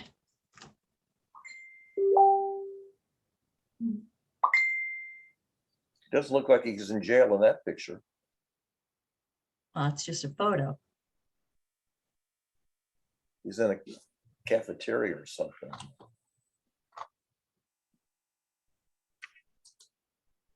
Spike Cohen. Oh, is he the author of the Correct. He's the original author. Author of the story? Okay. But I mean, there are so many cases of, I looked it up. There are hundreds of thousands of people that are in jail just because they couldn't make bail. Hundreds and thousands of people. Yeah. So again, to anybody complaining that somebody from January 6th is being held unfairly, that's what I want to throw out to them. Yeah, thanks for bringing that to my attention. I was gonna ask whether the man was black, but Oh, that's obvious. yeah.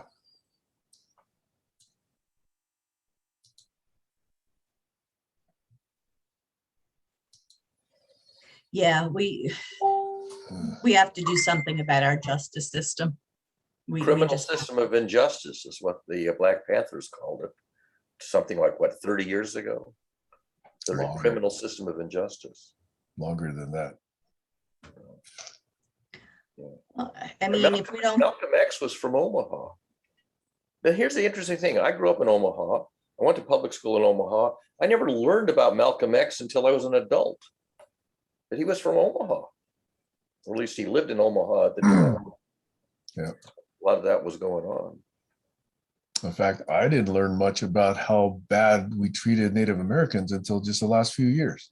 Yeah. Yeah, I And learned that's some of that. mild, to put it mildly.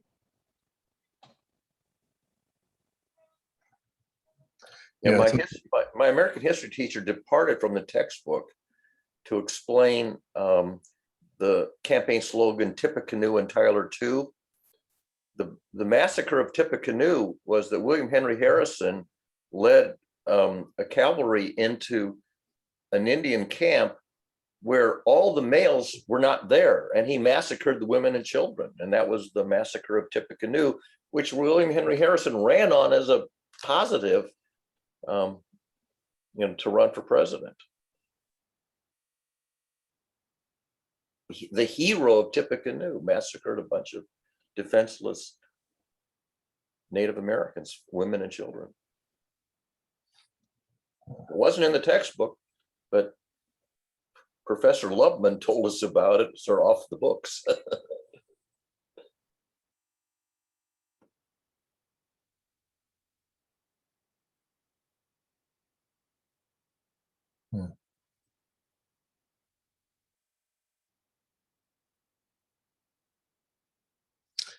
I'm actually thinking we covered a lot of territory today. A lot of it is really interesting. What I'm going to do is try and figure out how to connect it.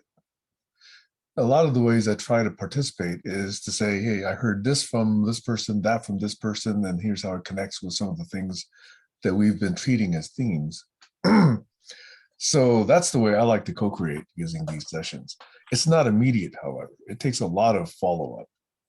So just wanted to reflect on that. But I think this has been pithy for me. So yeah, thanks to all. Systemic injustice. You used the word unfairness a few times, but you know, sort of the umbrella is systemic injustice. It's baked into the DNA of the architecture of the culture. Yep. Systemic injustice. Yep. The whole bail system too, you know, creates that class separation. It's a racket. It's set up as a racket. Yeah. As well as debtor prisons. Muted, Stacey.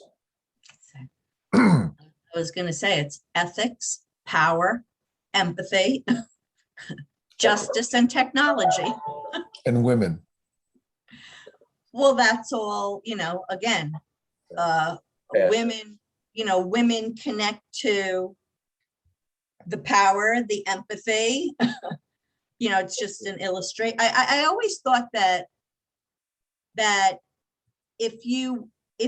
if we were to work on the disparity between men and women, everything else comes along with it, because everybody has a woman in their life.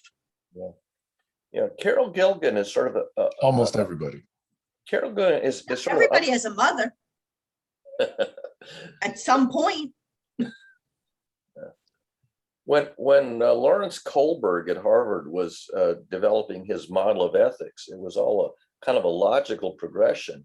And one of his students, Carol Gilligan, says, you've left out compassion, the ethics of care. And she went beyond her professor, Lawrence Kohlberg, and developed this whole theory, the ethics of care, which instead of having this one dimension, this Kohlberg's ladder and she adds this empathy axis, which is orthogonal to it and creates a two-dimensional model of ethics. Is really a major contribution, which I don't think she gets enough credit for her role in expanding the concept of ethics to include the compassion axis. Well, compassion is one of the three primary Taoist principles. Yeah. And it goes back quite a while. Actually, her husband, James Gilligan, the two of them together have made enormous contributions to this whole issue of systemic injustice and the roots of violence in the culture. Because really, the roots of violence in the culture go back to the punishment that's written into the architecture of the law. You know, you have the civil and criminal law, which has retributive justice, punishment. And then you have this other concept of restorative justice and rehabilitation. I mentioned this, I think, last week. And our culture is really all about, you know, retributive justice is like in the public mind, that's the whole story. Never mind rehabilitation or restorative justice. Those are sort of often the wing. And a lot of I think more violence in the culture is state-sponsored violence under the color of law, for the purpose of enforcing the law. And that's really the primary source of violence, is state-sponsored violence under the color of law. Then you add to that systemic racism entering the police forces. Exactly. Yep. And so-called internal affairs departments that don't allow anything to be publicly known. And then the inspector generals, which don't quite have as much independent authority as they ought to have. And it goes all the way up to the top. Exactly. I mean, like is it called the FISA court? The one that has to review Federal, these intelligence operations, quote unquote, you know, these covert operations. Yeah. A rubber stamp if I ever saw one, right? Because there's no accountability to anybody. Yeah, the whole system is rotten. It was way back in 1984 when I was talking to a local police detective about a domestic violence situation. And he leveled with me, he says, Barry, he says, the whole system is rotten. He's talking about the whole Right. legal system, all the way from, you know, local problems, all the way up to the global problems. The whole system is rotten. Yeah, about his whole access to justice business. How do you have access to justice when these guys are charging $450 an hour? Yeah. And your defense attorney is probably, you know, a fresh graduate from, you know, who knows what law school. And his name is Billable Hour. So who's doing it right? Good question. Where can we look to find good exemplars? Well, I mean, at the moment, Angela Merkel is getting pretty high marks. But she's retiring. Yeah, but that's when you give She somebody. just got, there was just an election just I held in know. Germany. I know, but the point is that she had 17 years and she got high marks for what she did. That's one example, I guess, that you can look at. New Zealand. She was a scientist. I forget what her discipline was, but she was a scientist. Yeah. But also for women, look at New Zealand, look at Taiwan. They're number one, you know, people are women currently.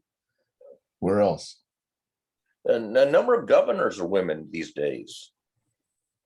Is Oregon's governor still a woman? I don't. Yeah, but are they doing good things? Well, that's the next question, because you don't get that much stories, but there are a fair number of women governors. Not all of them. Because even decades ago, there was a woman governor of Texas. Oh yeah, Richard. Ann Richardson, I think. Ann Yeah, Richardson. right. Yeah, right. Ann Right. Richardson. Right. But Texas is no better for it, it seems. No, Well, and one more, I mean, honestly, just being a woman, that's not enough. Of course, that's right. That's my point. Yeah. wasn't G.W. Bush for a governor of Texas for a time? What was his role there? I don't know. Maybe he wasn't ever governor. Oil man. Yeah, he was an oil man and a rancher, I guess.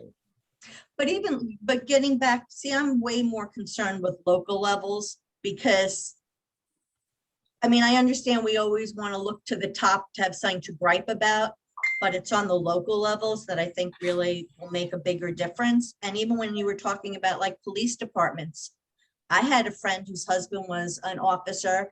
He threatened to kill her many times. She couldn't go to the cops. They cover for each other because I'm sure they didn't believe he was a real murderer, that, your wife is crazy, or, you know, it's like, you know, good old boys kind of thing.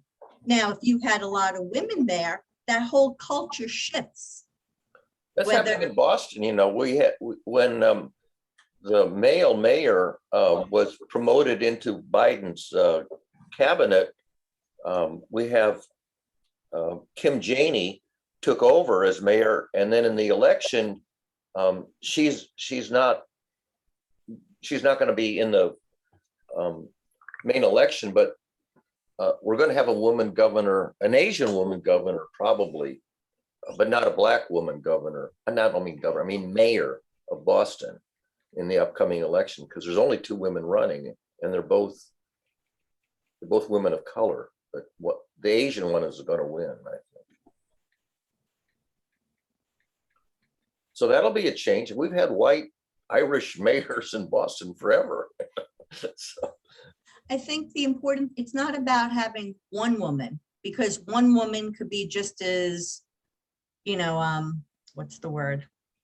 I can't even think of the word, but one woman is just, you know, most of us, we look out for ourselves. That's a normal reaction at first, but it's going to take many women so that it's no longer even a woman's issue or a man's issue. It's just a more diverse group in general.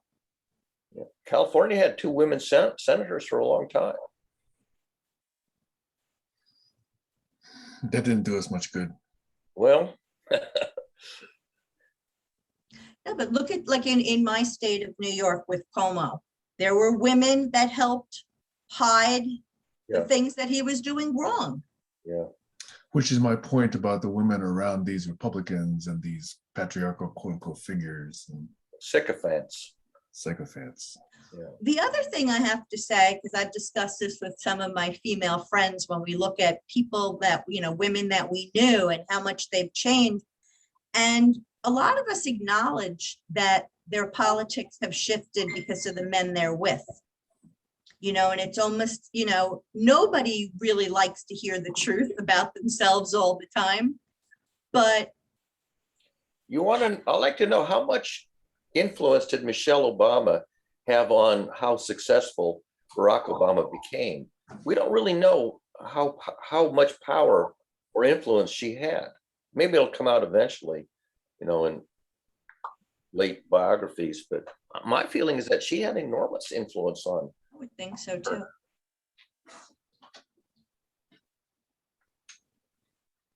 But I think he was already open to that kind of influence growing up the way he did. And, you know, that's the point I'm trying to make. You know, there are certain men, my husband grew up being told he was the only one in the world that was important. You know, there used to be a joke in the family that if somebody said, I won't use his name, so-and-so murdered somebody, his mother would say, well, they must have deserved it. So when you grow up and the woman who raised you is making you feel like you are the most important, now when you come across somebody that questions that importance, you're not going to like it very much. So Brett Kavanaugh's mom, does she just say, oh, she's a liar, this woman from Stanford? I don't know about his mom, but I get the impression that he got out of a lot of trouble when he was a kid because of his father's influence. Yeah. It doesn't have to be a mother, but there are a lot of parents. But the mother's clearly allowing that to happen and not saying, you know, hey, there's anything wrong with it. She's saying, yeah, absolutely. Absolutely. But I think that speaks more to parents who try to protect their kids than it does. I don't think it's really a male-female kind of thing. I think it's just this whole idea of don't let the law get after your kid. Your kid's going to be screwed up for life.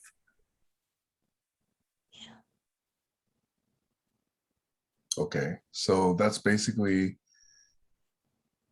an elitist position of we are above the law.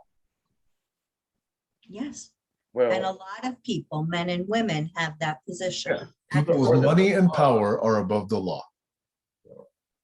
I had a friend, very wealthy, and he would tell me how, oh, they can't do that. And he'd cite off all the laws and he would get away with it when he would get pulled over. And I'd be like, you get away with it because you know this person and you know that person and you know this person.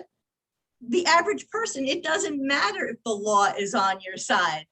You have to go to court to protect that law that's on your side. And like you said before, you can't do that without money. yeah. And that really has to change. Yeah. Yeah.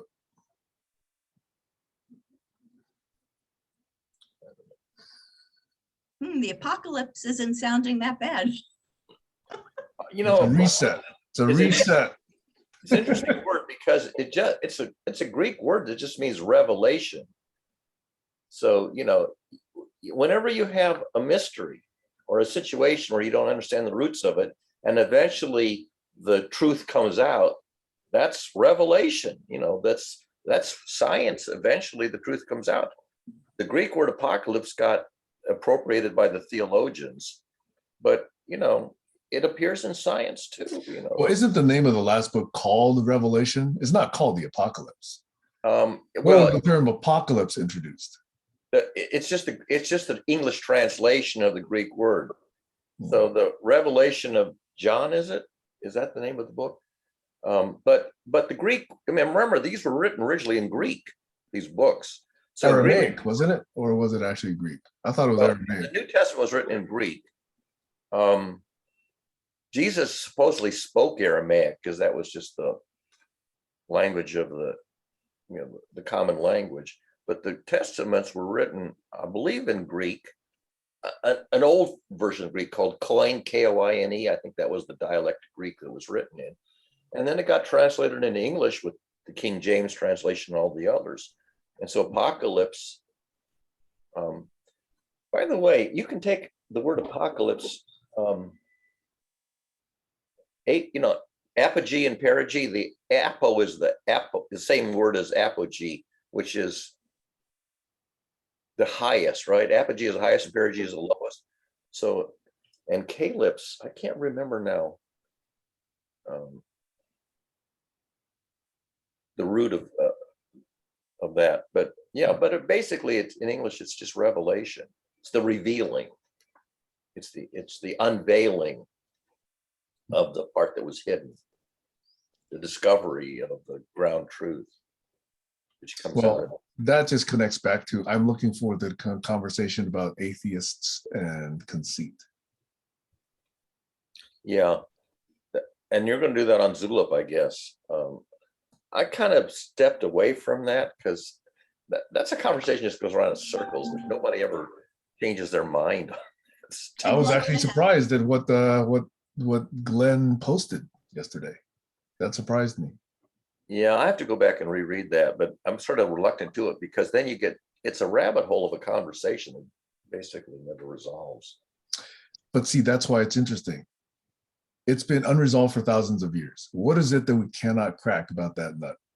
Well, I think that goes back to the point I raised is what's the origin of systems thinking and why is systems thinking such a minority kind of thinking in our culture that you're lucky to find a few % of the population who have any faculty of systems thinking. And they're not even sharing the same notion of what systems thinking is. Yeah, but it's sort of the big picture view. It's a lot of people in systems thinking say, well, things are emergent. And that, I think, is the central theme or meme. And I don't think it's adequate. I missed the word. Emergent. Emergent. Oh, yeah. Well, yes. So emergence is as you zoom out, you see that we're all I'm saying is that's the one central core theme for a number of people who claim they are systems thinkers. Okay. Well, it's a big part of it, though. It is a big part, but it's not all of it. No. It's finding influences that were so far below radar you didn't take them into account, but they can be deterministic. That small influence can be the thing that changes the outcome that you didn't reckon. And so the more you zoom out, the more factors you take into consideration, and eventually you find the factor that was determinant that you really were ignoring. And again, if you're only hearing the voices of the powerful, then which are the parts that aren't being taken into consideration? Yeah. And that again goes to Lene Anderson, that we keep bringing her up because I really want to direct you there. I was thinking, again, for a different call, not so much for this one, but I was thinking it would be really interesting to choose 6 systems thinkers, 3 men and 3 women, and then kind of just really focus on where they all tie together. Like, like I would say to you, Barry, I want your list of this, Barbara Reed and Gregory Bateson, husband and wife. But I would love to see, I think that would be interesting. Yeah. First of all, what it would do is it would highlight at least 3 women systems thinkers. Yeah. So that would be a head start. You want famous ones, not, because I would nominate Anne-Marie Lamont as a systems thinker, female, but she's not famous like like Margaret Mead. I would start with famous ones, and then for the conversation around it, I would invite people like her. Yeah. And who would determine who's an adequate systems thinker? Well, the group. If you see a certain name come up, like I'm sure Lynn Ostrom's name would come up in a group, so you'd put her in the list. Yeah. And then the woman who wrote Silent Spring.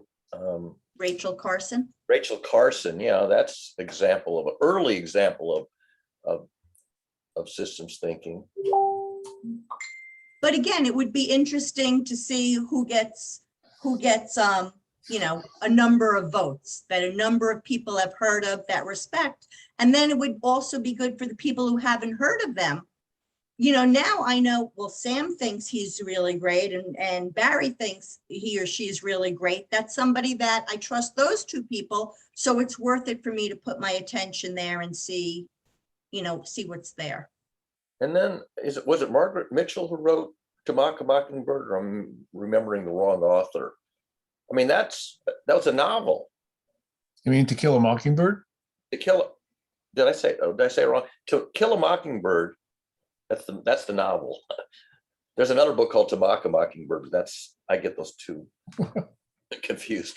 Yeah. So the lady who wrote that book, technically, you have to say she's a systems thinker, I would think.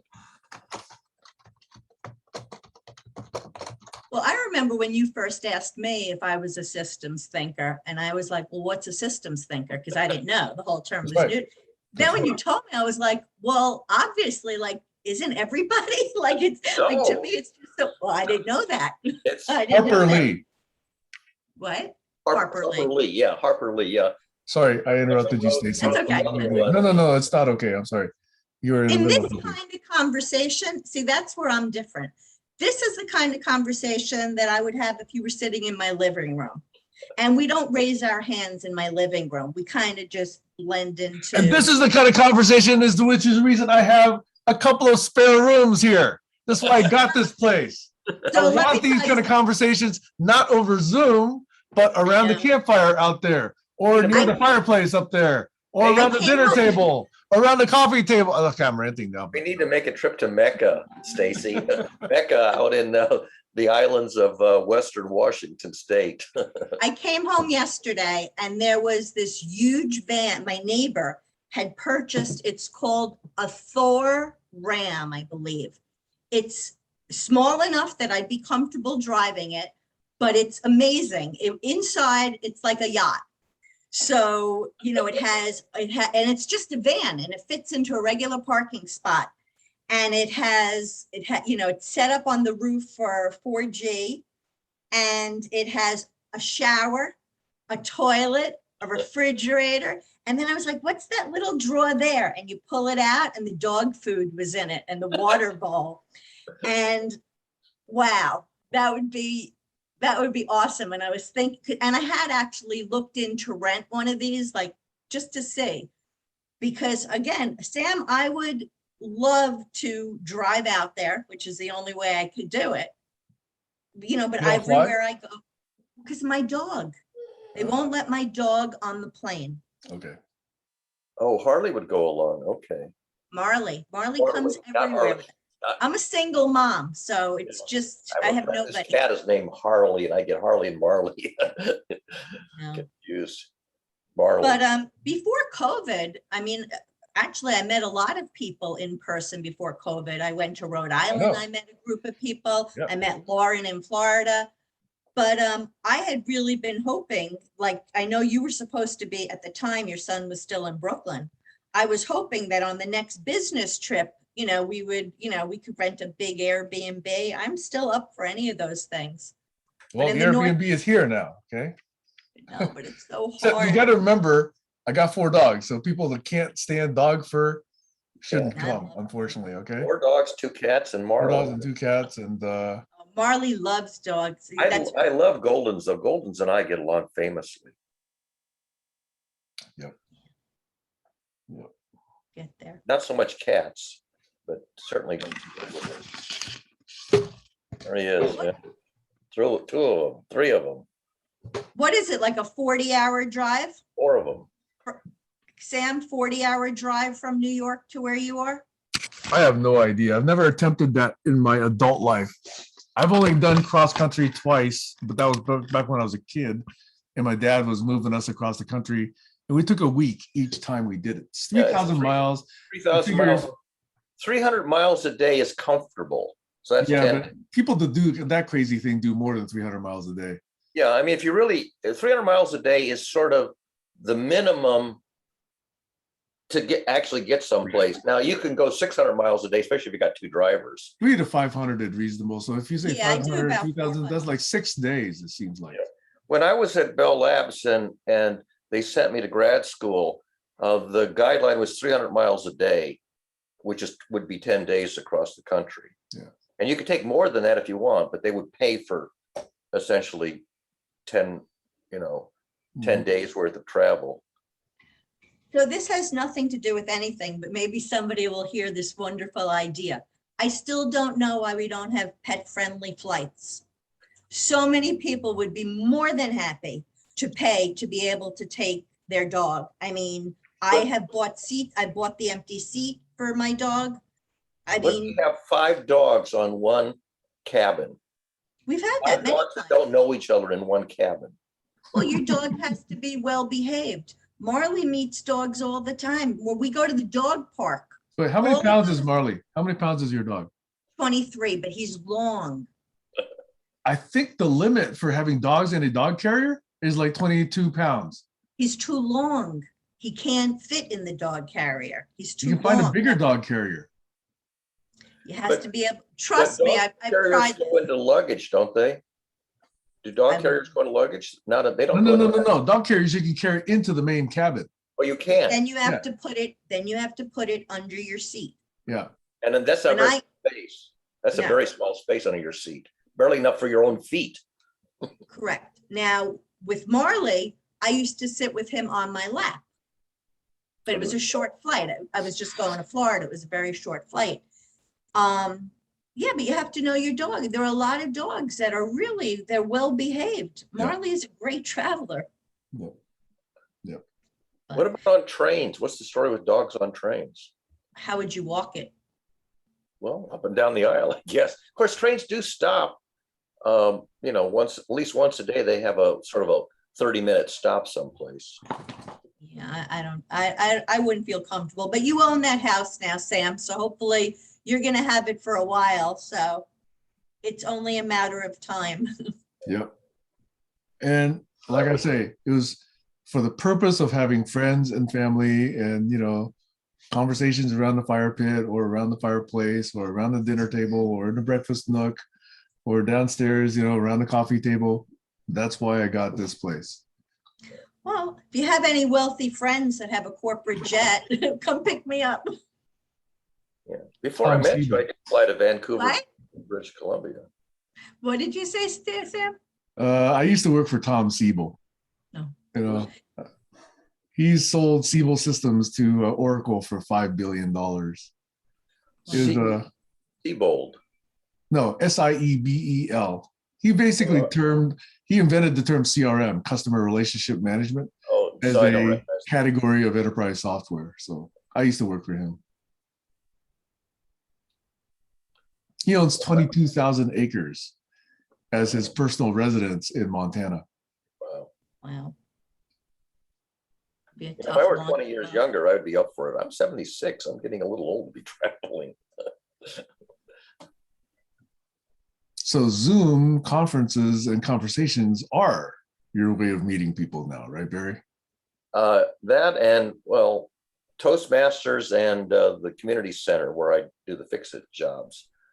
But you don't meet that many people in the fix-it jobs. Yeah, but what I'm telling you, Barry, is you are what you say to yourself. My parents are both 89, and every year they still go to Japan and Taiwan.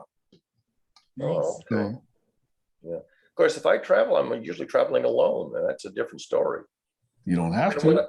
when I went to Stanford, I drove across the country 4 times by myself. So, it's not like I had a traveling companion. Yep.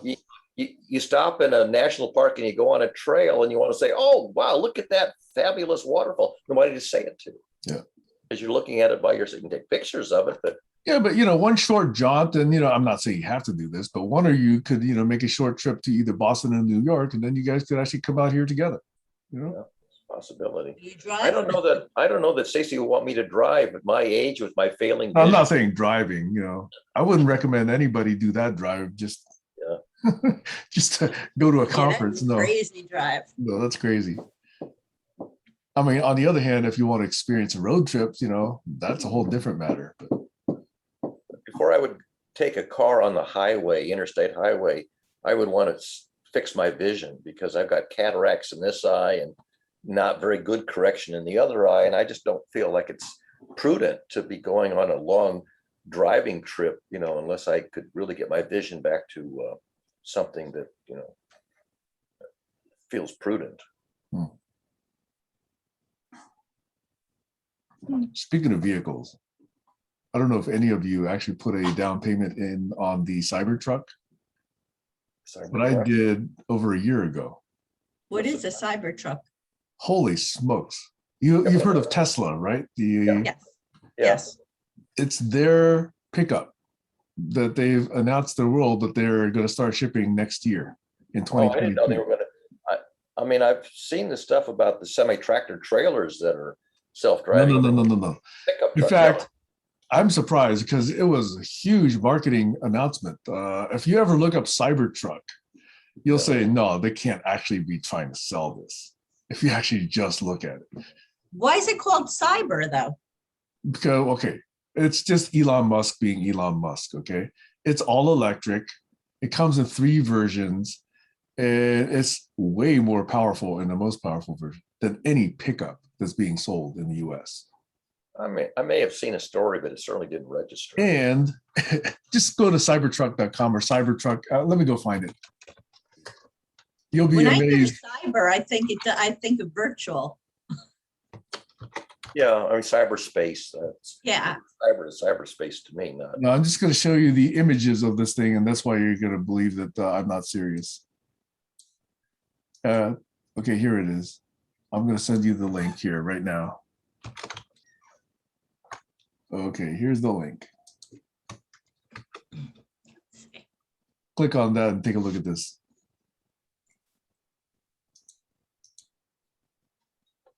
Good God. Well, that's writing. That's not part of the. That's not an antenna. That's just writing. That's just writing, but the shape of the vehicle is exactly as you see it. Yeah. Now, a woman did not design that. This is Elon just trying to come up with a quote unquote. He likes the word badass. Okay, so he just likes this badass vehicle. Doesn't even look like a truck. It's Looks like more like a tank than a truck. It is a single unibody exoskeleton. Oh.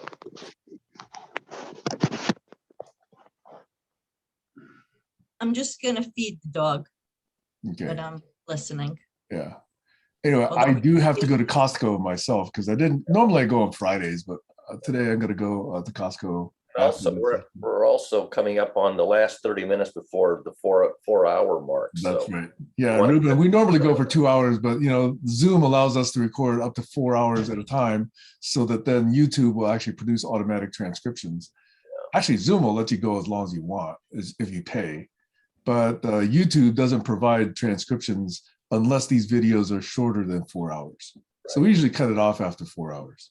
But we've just been shooting the shit, as you can tell. Yeah. Plus, I don't know. I mean, I've had breakfast. It's almost 2:30 in the afternoon. I need to have some lunch. Not that I need to, but I should. I don't know. In the pandemic now, since I'm burning much fewer calories, I'm only eating like 1 real meal a day right now. Yeah. Well, I can't eat a large meal because I can't digest a large meal anymore. Well, unfortunately, I still enjoy large meals. I just don't need them. Yeah, I've had to really cut back to senior-sized meals because I'm not burning it off. Yeah. Well, hopefully we got a few things out of this. Hopefully there will be now this group memory of at least a topic of how do we ask a good question. Yeah, that's something I could certainly spend some time contributing to the Socratic method template stuff if that's of interest. Yeah, I actually did read a lot of Plato when I was in philosophy class. Believe it or not, I had a philosophy class in high school. No kidding. It's the best high school class I ever took. Really good. Did you read Nicomachean Ethics or a different place? Yes. Oh, well, see, that's ethics. There you have it. And The Prince by Machiavelli. The counterpoint. Right, exactly. And Descartes. Power. And Karl Jaspers. Jaspers, is that Jaspers, yeah. As well as the more famous guys, So which were the women philosophers that you which were the women philosophers? I'll tell you, he didn't read Ayn Rand. I did read Ayn Rand, and at that time I actually liked what she wrote. I have since changed my mind about that. I don't actually. know of any famous female philosophers, at least that they called themselves philosophers. They were maybe famous for other things, even though there was philosophy in their writing.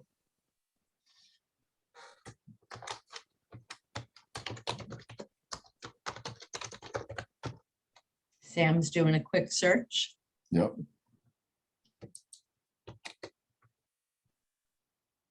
Okay, so in the first paragraph are mentioned Maitri, Gosha, Hypatia of Alexandria, I know the name. Gargi Vachaknavi. I'm horribly pronouncing these names, I'm sure. Anne Conway, Mary Wollstonecraft, Sarah Margaret Fuller, Edith Stein, Ayn Rand, Hannah Arendt, Simone de Hannah Beauvoir. Arendt. Simone de Beauvoir, there we go. Yeah, I did had hear. that name in the back of my head, but I wasn't sure if she classified herself as a philosopher. She was in my philosophy class. Iris Murdoch, Elizabeth Anscombe, Mary Midgley, Philippa Foote, Mary Warnock, Joyce Mitchell Cook, Cora Diamond, and Susan Hack. So I think First three of those. paragraph of Wikipedia. Yeah, I think I know three or four of those names. I only know two, maybe. I only know two. Yeah, Simone de Beauvoir. Actually, I've heard of three. Hannah Ayn Rand. Arendt, Simone de Beauvoir, and Mary Wollstonecraft, and Ayn Rand. Okay, that's four. Yeah, I know those. I recognize the names, but that doesn't mean I know anything Exactly. really about them. Exactly. So good question, Stacy. Anyway, I'm going to call it a day for myself. Yeah, Thank you all. here. I will leave this going if you want. No, No, I'm no, done. we got to get off anyway. We're done. We're overdone. Stick Okay. up for this. We're overdone. Ruben, nice meeting you, Ruben. Any last words? No, I've just, actually, I punched out for a while. My son called me and I was chatting with my oldest boy, which is always fun. You know, we're talking about science fiction movies. You know, it's a topic I polluted him with all kind of science fiction literature. So, Well, just as a warning, if you ever attend the Sunday sessions, one of the spoken, very explicit rules that I don't follow and others don't follow is to attend and be 100% present. Oh, We don't have stop. that rule here on Saturdays. It's not you know? it's not a rule. It's Hey, not a it rule. was a rule. It was stated as a rule. It is a philosophical position. Okay. A okay. proposal. But anyway, I don't run that Sunday group. That's someone else runs. Okay. all right. Bye, everybody. Have a good day. All right. Thanks. Nice Bye-bye. meeting you. Bye-bye. Get out of here.